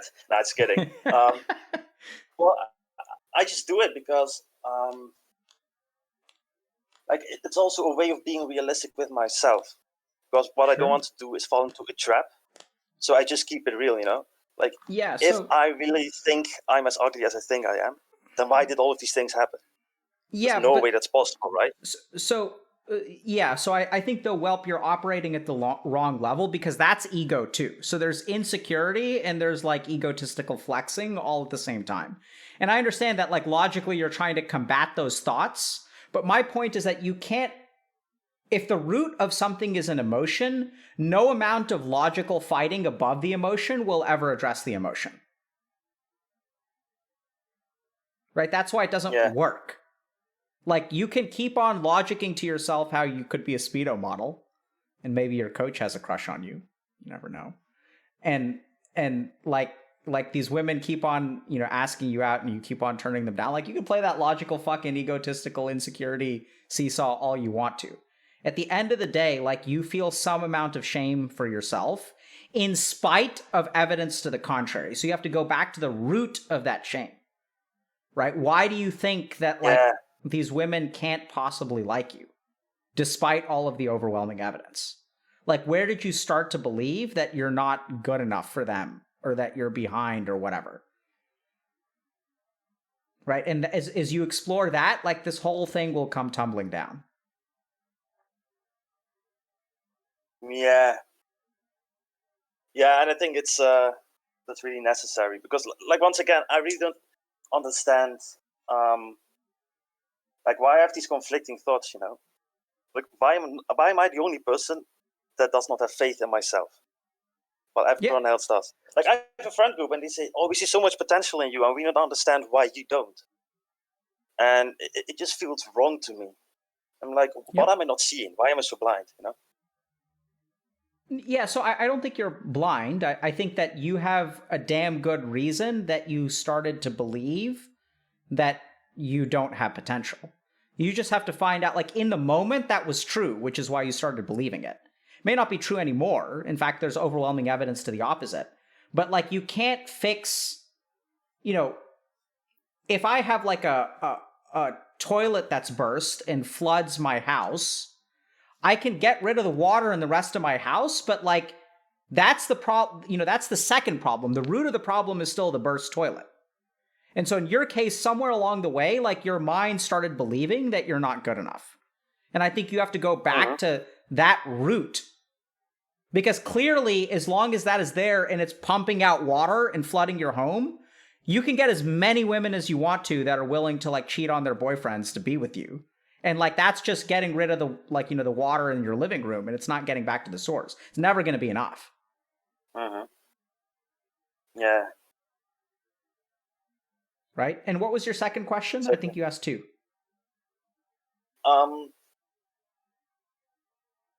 I think it was something like, oh yeah, I know it. So I feel like the way to break the cycle is to just find concrete evidence, you know? No, yeah. So no, I'm going to stop you right there. So you need to stop worrying about breaking the cycle. Like that's the problem, because there isn't actually a cycle. Isn't that? No, I know it sounds weird, but like that. So what I want to, what I'm trying to point out is that your mind is coming up with a solution to a false problem. Like the whole construction of your mind is wrong. There's no actual cycle. Like the cycle just stops if you start talking to women, or even you don't even have to talk to women. Just the next time a girl asks you out and doesn't have a boyfriend, you just fucking say yes and the cycle is broken. There's not like some like huge cycle that you have to break that involves a complicated process. You just have to say yes the next time a chick asks you out.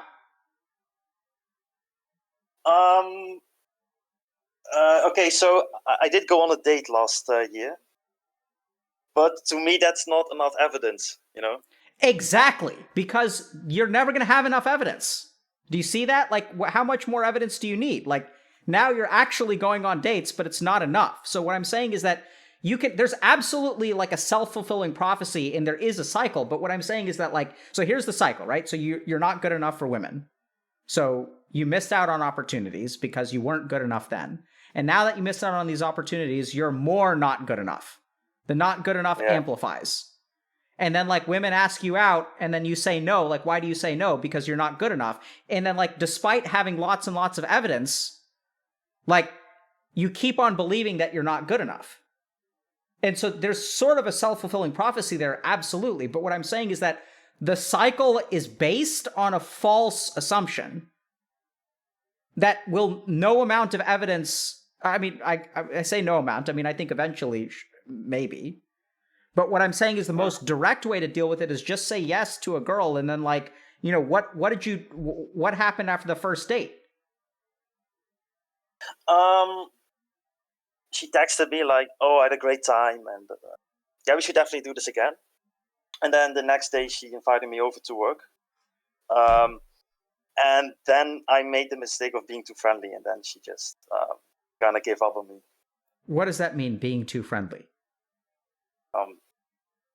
I was basically treating her like a friend instead of like maybe a potential partner, or you know, something more. And I think maybe she thought I wasn't interested or something. Like, I don't really know. I never really found an answer to it, but I will probably never get it, so I should let it go.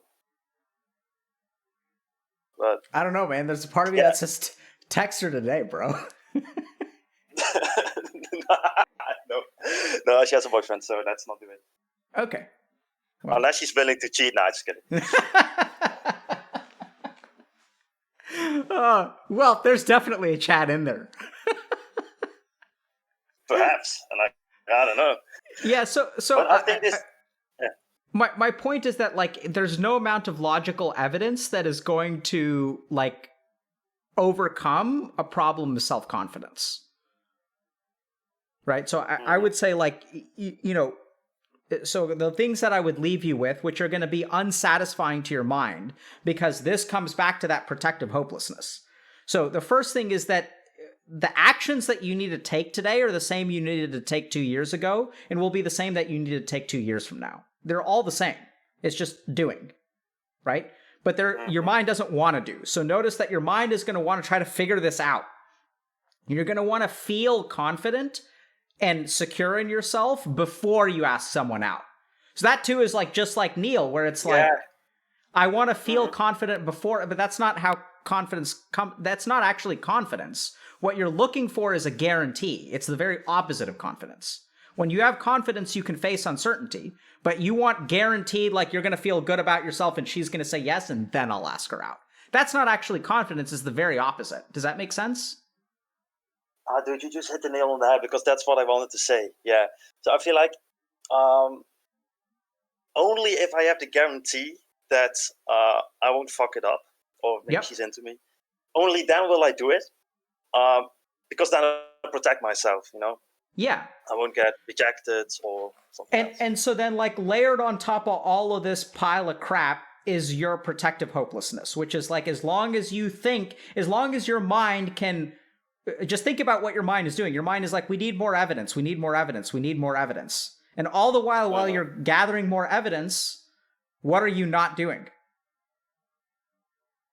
Doing. Absolutely. And your mind is like, whew. Another day of gathering evidence that we don't have to put ourselves out there and feel rejected and shamed. Oh, good evidence. Yeah. Yes, more evidence. Wait, what? You want me to ask her out now? No, are you kidding? No, we need more evidence. Oh, it's not enough. Yeah. No. Let's just forget the fact that we could be a Speedo model and that women ask us out all the time. No. It's not enough. Okay. Whatever. No, it's not enough. Just don't ask her out. No, we need more. Yeah. Yeah, I guess that's true.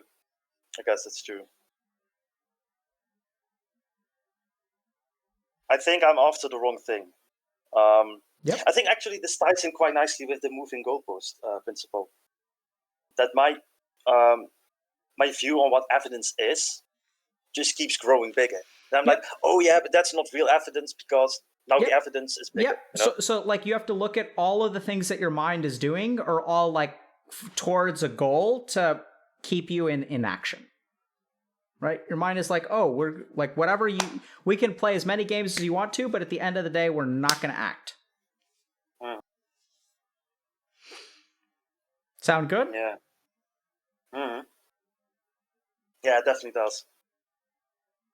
Good luck, Whelp. Yeah, thank you. I think I have a more solid foundation to work with from now on. Good luck.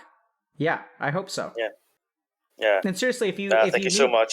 If you need a little bit of help, you know, I'd say you can talk things through with a therapist or a coach on some of this stuff, okay? I think I need to gather some courage first. And then There it is again. You see it? No. Anything to not act. I need the courage first. I have to get more courageous before I do it. Oh, before you do it. Okay, it's going to be tomorrow. Got it. Same thing. Oh, that's actually very interesting. See? Yeah. Okay, I will keep it in mind. Keep it in mind, that's right? Really, that's a hot take. Keep it in mind. Oh, anything to do. Oh yeah, I'll keep it in mind. Maybe I should stop speaking.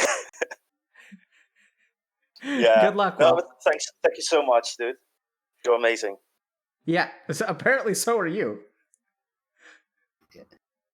You're too kind. Okay. Yeah. Thank you. Good luck, dude. One more? How much time do we have? Or how much time do you have? 30 minutes? Okay. Then one more, and then we gotta do a little bit of Reddit stuff. Yep. Let's do it. Okie doke. Let Reddit.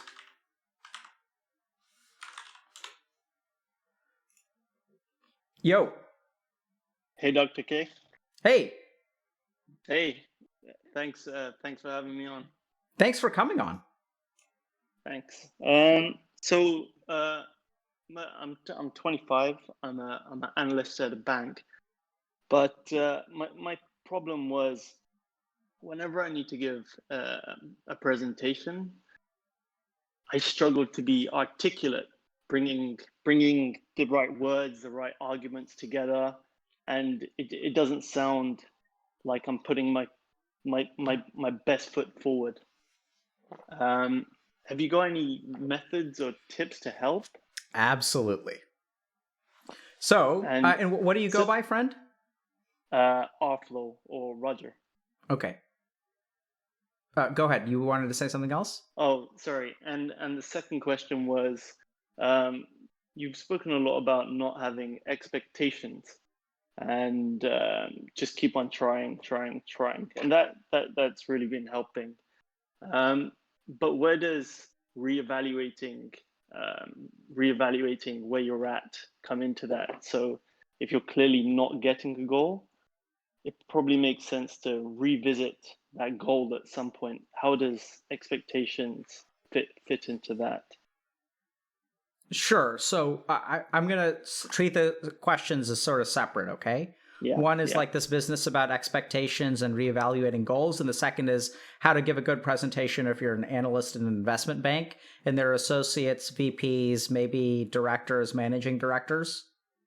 Yeah, exactly that. It feels like that one is partly the mind space before Yep. going into kind of a presentation, and Absolutely. slow breathing beforehand has really helped. But even in the presentation, finding the words and the arguments together and not being able to get them quickly. I find others are able to get them really quickly, and I struggle with that.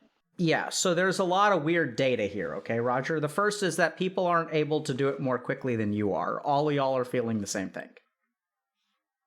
Okay. Everyone thinks that they're doing the worst. All of the analysts are like, oh, look at how, like, so how are your performance reviews? Pretty good. Right? It's weird. How can your performance reviews be so good if you're so incompetent? Yeah, it just really comes down to the presentations more than anything. Yep. I think the rest of it. Yeah. So the first thing I want to point out to you, and I feel really confident about this, Roger, is all analysts feel the same way about their presentations. And I say this having worked with like tons of analysts and associates and VPs and directors and managing directors. So okay. I know it sounds weird, but like all of y'all look at every single mistake that you make in your mind, and what other people see is like relatively competent. Because if you were really screwing up your performance reviews, they wouldn't hold that. I mean, if you were really screwing up your presentations, they would tell you in your performance reviews, right? They would say like you're behind your peers. Your technicals are good. Your presentations need work. Like you'd get that feedback. Because that's how investment banks work. So the first thing is we're going to just divorce, like I just want you to notice from a reality testing perspective, if your performance reviews are good and they've told you that, if they haven't told you that your presentations are a problem, then like they're actually probably not a problem. Second thing, I know that doesn't really help you, but I just want to kind of lay that out there because it's still an important data point. Yeah. So the next thing is, why do you give a presentation? To inform, I guess. Okay. And what makes it hard for you to give a good presentation? The number of people looking, I guess, and the expectation. So I'll put it this way. So what makes giving a good presentation hard is your desire to impress. Yeah. But okay, so now we get into an interesting question. Is the goal of a presentation to impress or to inform? To inform. What's your goal in giving a presentation? To impress. There's the problem. Yeah. Right, so this is what I want you to do. Sure, you can do deep breathing and all that crap.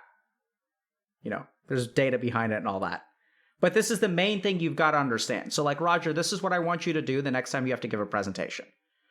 Understand that like there's a managing director there who's running a dozen deals. Okay? Yeah. And there's like a director beneath him who's running like 6. And then there's a VP who's like checking all the associates' work. The associate is doing some number crunching and whatnot. You are there as a tool. Like, so what do you bring to the table as an analyst that no one else has? Mm-hmm. I'm asking you. It's not a rhetorical question. Oh, insight, the data. Absolutely. So this is what I want you to do. I don't want you to try to impress anyone.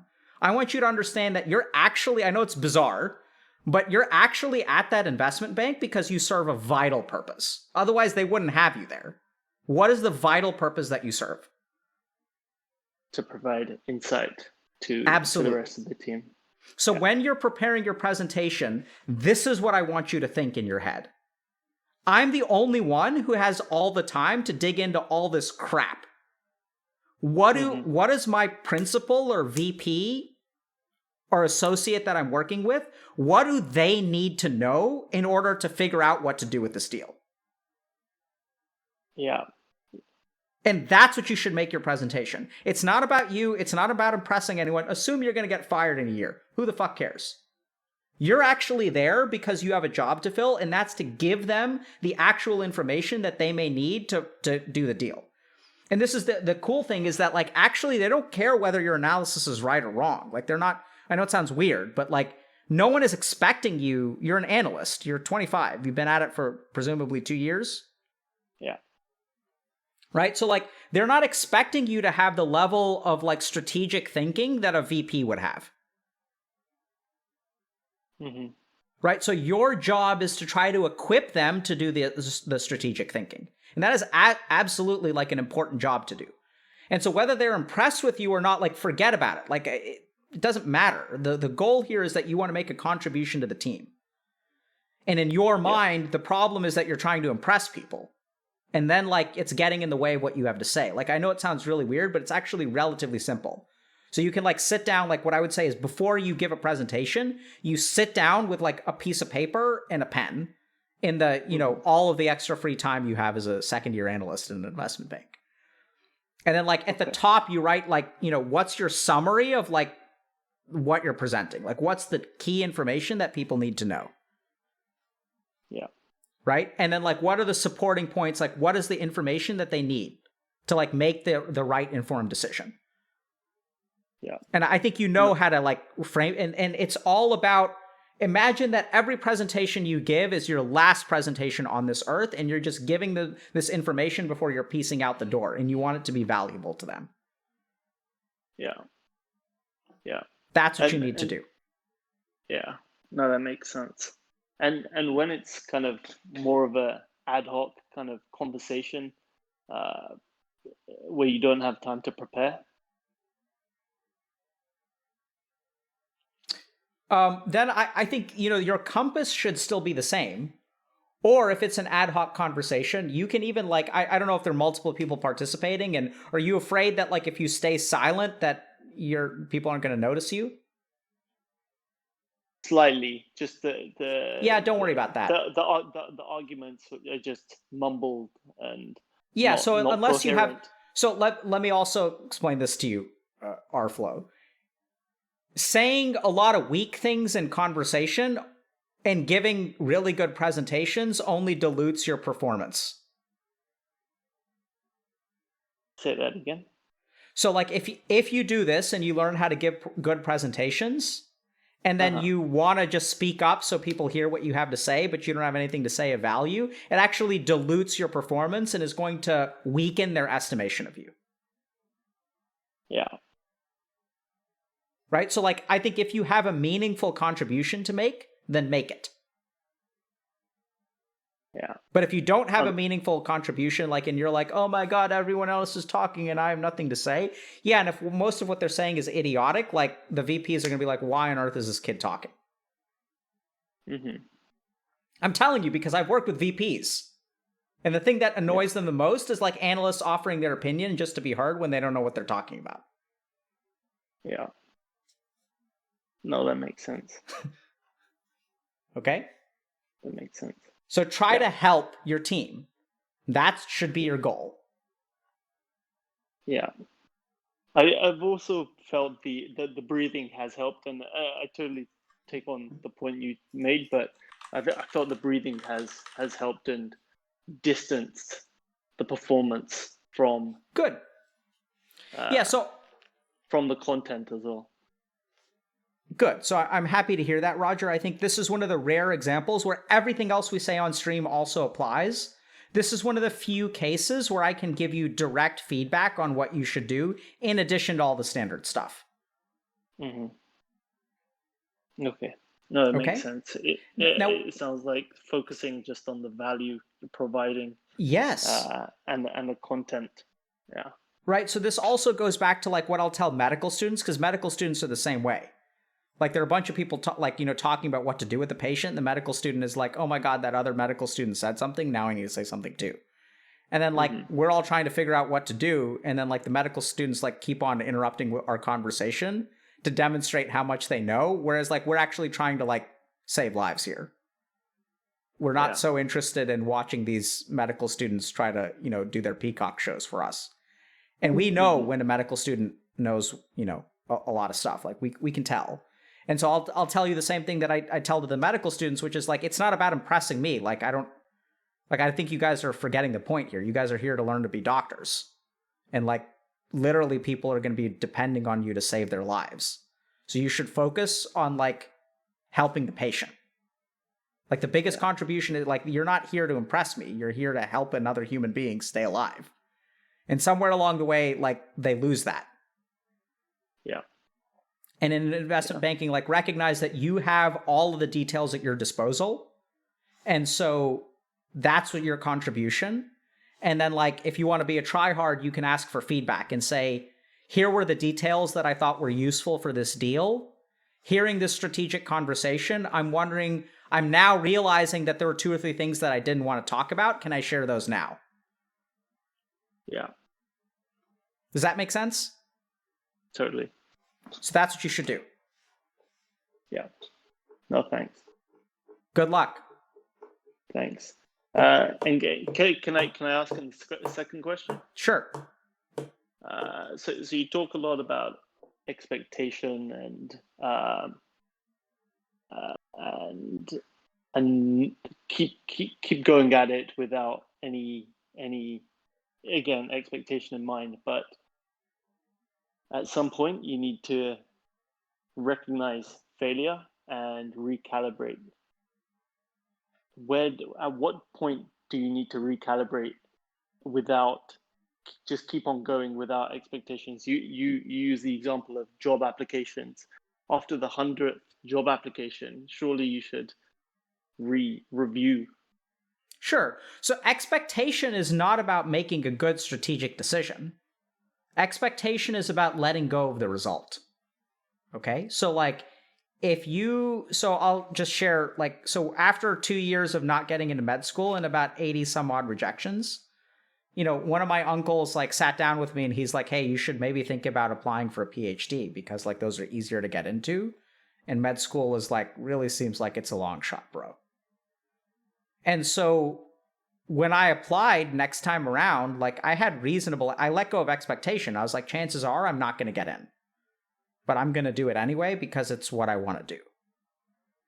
So outcomes and expectations are different from like choices and actions. So like, I think that, if you're looking at the writing on the wall, like, and if you really let go of expectation, like I want to be a doctor one day, that's going to let you make a clear-headed decision.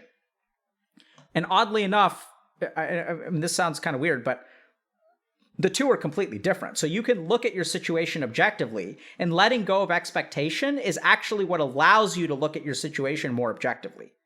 And then you can make a change. But expectation is really about an attitude. It's not about a strategic choice. Does that make sense? Kind of. Right? So like strategically, I can decide that, this is a bad deal. And I can let go of the expectation of it like succeeding or failing too. I can still do the deal. Doing the deal is like independent of what I expect from the deal. Which I know sounds weird because why would you do the deal unless you had an expectation? And that's what I mean about sort of like the strategic thinking where, expectation, let me put, it's hard to explain. Give me a second. Because now I'm hearing my words and they don't make any sense to me. So let me just think for a second. So when we talk about expectation, let me think about an example. So let's like use an example of asking a girl out, okay? So I can ask a girl out and like just ask her out as an isolated action without any kind of expectation that she says yes or no. Like I don't have to attach anything to it and be like bent out of shape if I get rejected, feel like terrible about myself. That's all like expectation. We can build up all these expectations of, oh, I'm deeply in love with this person and she's the one for me. And then I can ask her out and it's my expectation that leaves me devastated. The action of asking her out is separate from the expectation of what she's going to say. That being said, I'm not saying ignore data. So if you ask like 15 girls out and they say no, I think it's reasonable to, take a look at what you're doing and like try to like revisit things and then adjust your strategy accordingly. But even that, I think, is letting go of expectation, because if you think about someone who asks 15 people out and gets rejected every time, they probably have something in their mind that they need to let go of that lets them keep doing the same thing over and over and over again. Yeah. I know it certainly sounds contradictory to me, sort of like saying it, but like what I would say is that, strategic decisions about how you take action are separate from an attitude or emotional expectation about the outcome. I can make a calculated bet, right? That like I'm going to do this thing and the calculation is in my favor. The expectation comes in when the calculation is in my favor. It's a 90-10 odds. And like, it turns out to be the 1 in 10 times. And then like I start tearing my hair out. That's the expectation. So like the appropriate expectation to have is that things are in my favor, but they still could fail. And strategic decision-making has nothing to do with expectation. It's just completely independent. It's actually completely objective. And expectation is when you start to rely on outcomes in like sort of an emotional way. Yeah, I think it comes back to maybe attachment. And, absolutely. Where you're attached to what you want. And yep. Yeah. Okay. Yeah. So like that's well said. No, that's super helpful. Good luck, Arflow. Great. Thanks, Dr. Kate. Take care. Okay, so I'm going to switch to Reddit. Le Reddits. Wait, go back up. Okay. What's up? Wait, we gotta get better at like saying goodbye to people. Oh, okay. Good luck to you, bro. What do you? Bye, Arflow. Okay, I'm just gonna Okay. Okay. Yeah, Reddit. Late Reddit time. Le Reddit. Okay. Are there particular things, or I'm just browsing? Go to the top. The top post for the week. And then there are also some links sent you in the script. Okay, hold on, but I can't leak my Discord. That's the only thing. Why? It's like you do that a ton anyway. Knows. Cannot. Okay, so what am I looking at? It do be. Oh, I saw this one. Oh this wait, one, no, right? go from the top. It's like, can you zoom in? It's like you can't see the shit. Okay, how's that? Yeah, there we go. A little bit more. It's like I'm using my mom's computer with a gigantic font, dude. Okay. Yeah. All right. So the top one. Yeah. Okay. You gotta save them for. Oh, dude. stream. Okay, so this is actually. I'm glad because I almost posted in response to this. Okay. So this person is actually brilliant because it is actually there's good scientific evidence that this is part of the problem. So every mental health professional I've ever talked to has been like, you have a lot of self-awareness, man. And I'm like, yes, I actually think that is part of the problem. Absolutely true. So this is, can I just Harvard Andy here for a second? Yeah, that's the point. Okay. Yep. Okay. So we have this part of our brain called the default mode network. Okay. And the default mode network is the part of our brain that gives us the capacity for self-awareness.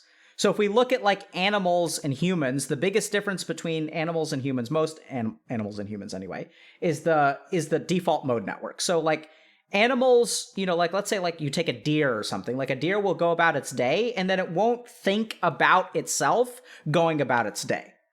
But human beings have this capacity of self-reflection.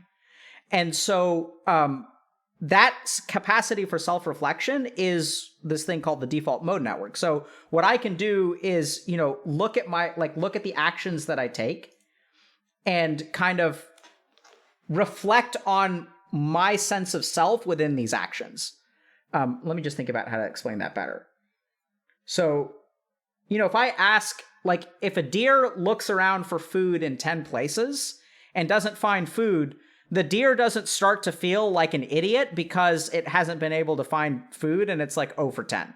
But if we think about human beings, if I, ask 10 girls out and then they say no, like, as a human being, I start to think about myself in that way, and then I say, oh my God, I'm such an idiot. So human beings have this, and if you really think about it, it's actually like quite profound, and it's an amazing capability that our brain has, where we can do like meta level thinking about ourselves as we move about in the world.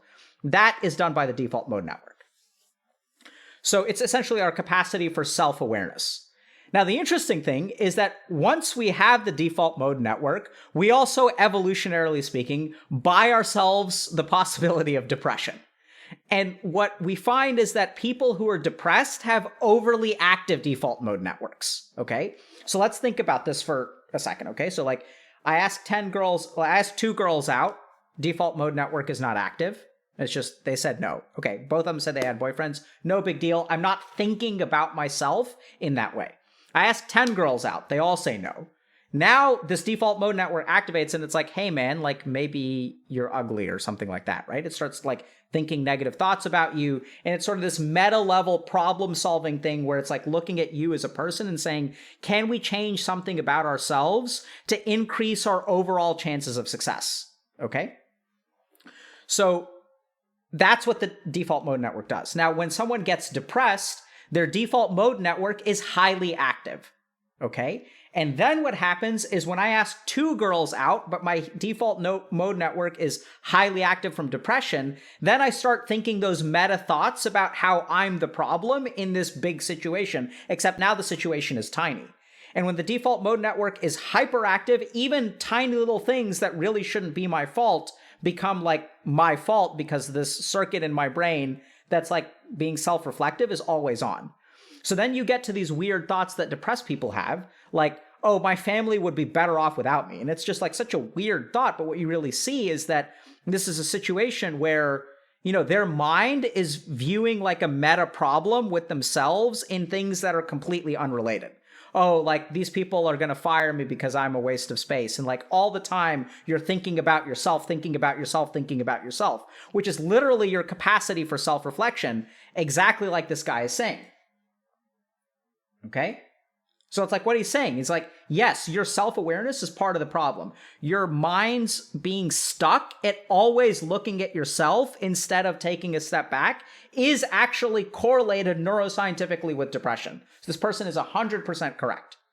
So other evidence, kind of weird, right? So now we have these things like novel treatments for depression, like ketamine. So ketamine is an example of, don't recommend you use ketamine, is a substance of abuse that can also be used in a licensed and prescribed way to treat depression. And what ketamine is it's like a dissociative agent, right? So what it does is it causes you to like separate from yourself.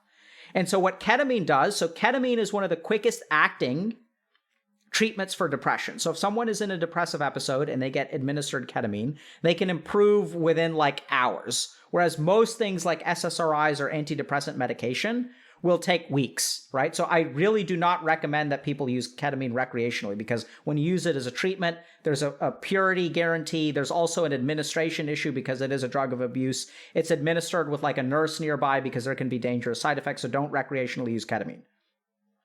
Or don't even get it prescribed, like use it under the guidance of a physician. But the key thing here is the neuroscience of it, okay? So what does ketamine do in the brain? So what it does is shut off the default mode network. So in that dissociation where I stop getting stuck in myself, it actually shuts off the default mode network. And so some of these other substances, which are there are trials now for things like psilocybin and MDMA and stuff, all of those like hallucinogen substances that cause people to have this like cosmic sense of connection, it separates you from this kind of thinking. Which is like, instead of your high self-awareness being focused on you all the time, now suddenly, like with these substances, your mind is able to like pull back from that, and you actually shut off the default mode network. Okay? So this is actually brilliant. It's a wonderful observation. let me just show you one more thing. Okay.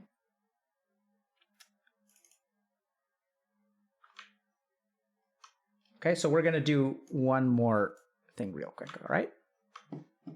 You guys see this? Okay.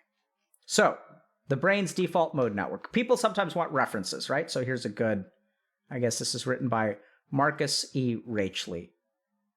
Okay.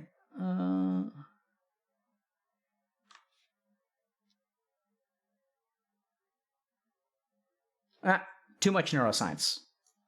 Let me find you guys something else. Not the right one. Hold on. This is the one we're looking for, chat. Apologies. Took me a moment, okay? The entropic brain, a theory of conscious states informed by neuroimaging research with psychedelic drugs. Now we're talking, chat. I think this is the right paper. Yeah, okay. Let's find the right sentence.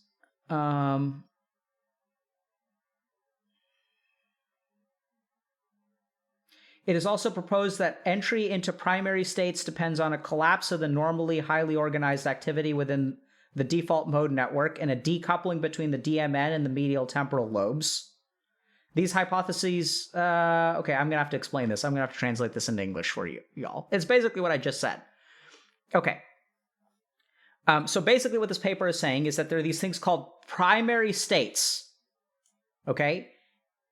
So what that means is like our brain normally has this high level of organization, and one of the levels of organization is our sense of self, okay? So when you use drugs like psilocybin, you enter something called a primary state, which has elevated entropy, and so the sense of self kind of breaks apart, all right? So that form and fragment across time. And so, indeed, since there is a great repertoire of connectivity motifs in the psychedelic state than in normal waking consciousness, this implies that primary states may exhibit criticality, the property of being poised at a critical transition point between order and disorder. Okay, forget about that. So basically, we're highly organized in our mind. When you look at the neuroimaging studies on psilocybin, they reduce us to these primary states. And so it is argued that this entropy suppression, so now we're talking about preventing that break apart. So when we suppress the entropy of the self, we furnish normal waking consciousness, right? So normal waking consciousness has this intact sense of self and is with a constrained quality. So our consciousness is constrained and is associated with metacognitive functions like being able to look at yourself, including reality and reality testing and self-awareness. So what this sentence is saying is that the normal waking state has entropic suppression, which means our sense of self is held intact because it's a low entropy state. When our sense of self is held intact with a low entropy state, we are allowed to do things like reality test and become self-aware. Okay?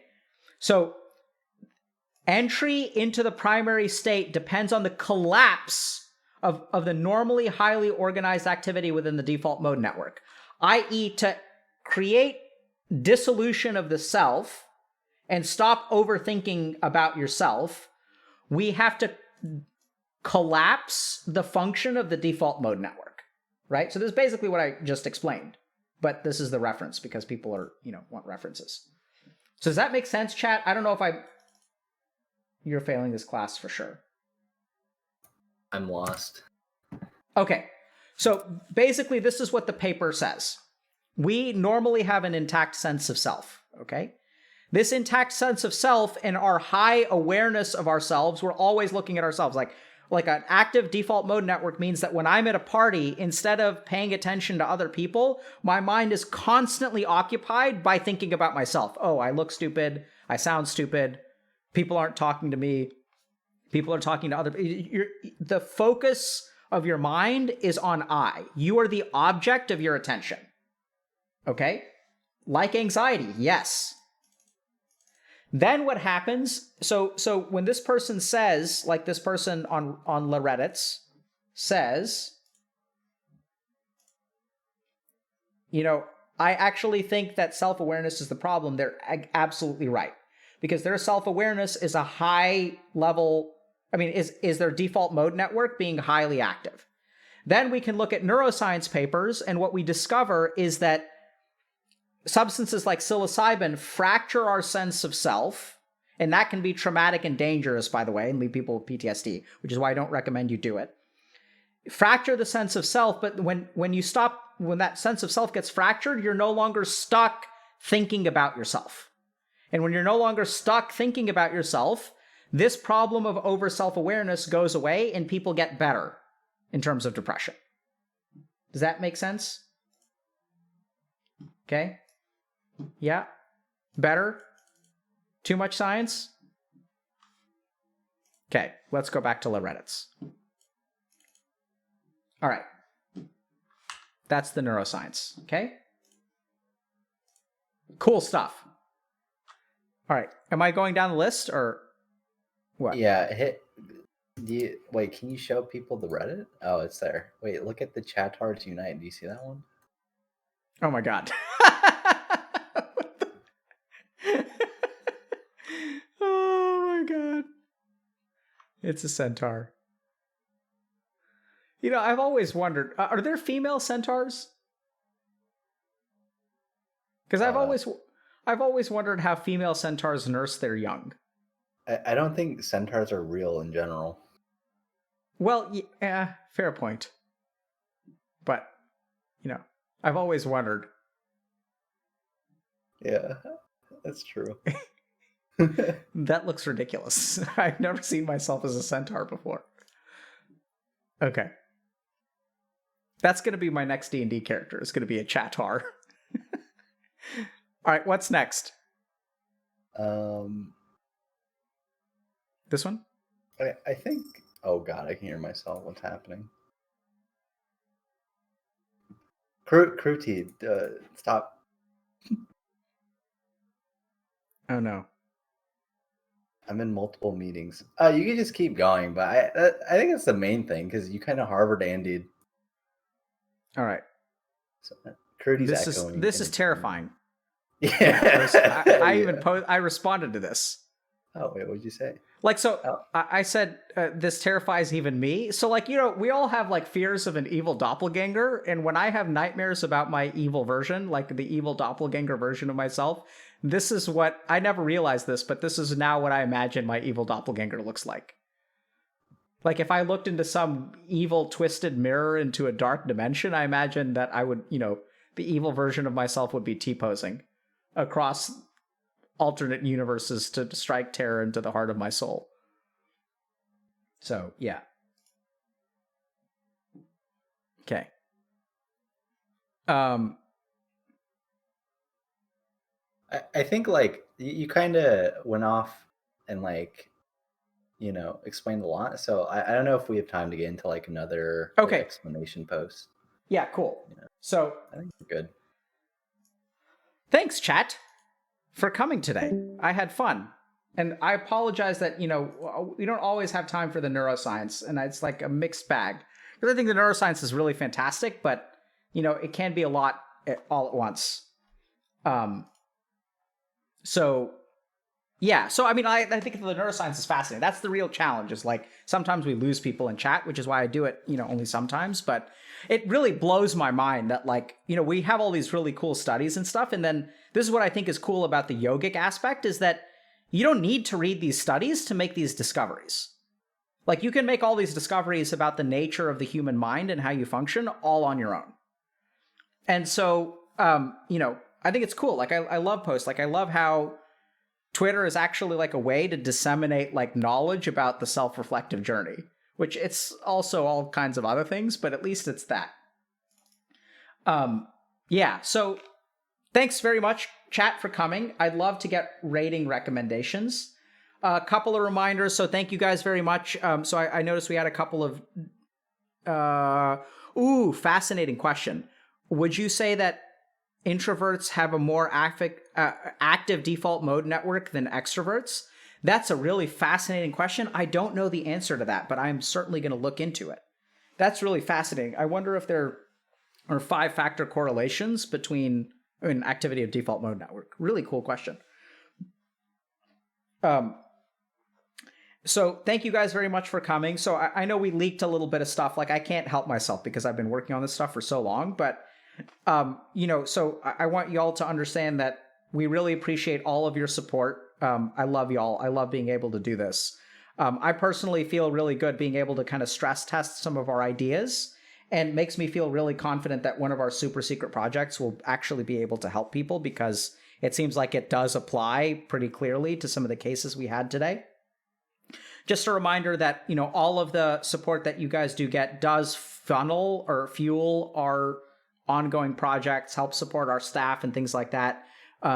People like Moses they work hard to organize things and stuff like that, get people on here.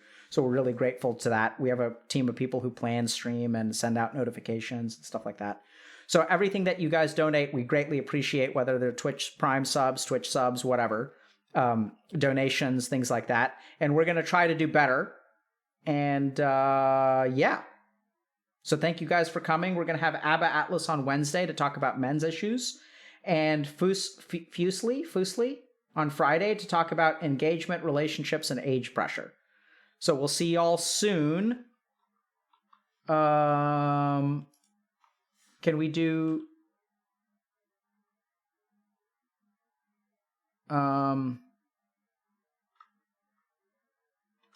Okay, superhero. Okay, raid official Miko Shinoda. Oh, that didn't do anything.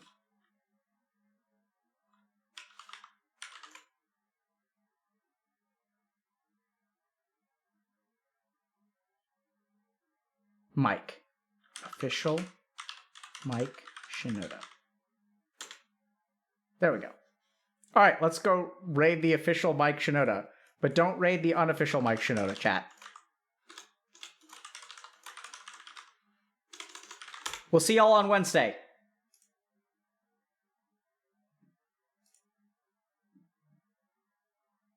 There's some shouts to do. Boy, oh boy. We got, who do we have here? We got Breezy M98, Jolteon, sub. Tara Mac, sub with Prime. Nina Burris, sub. House Ginger gifted. Dark Angel, sub with Prime. Shinoda Rebellion gifted. Benoda sub. Thanks for the sub. Dr. H. Queenzel gifted. Mila Berkey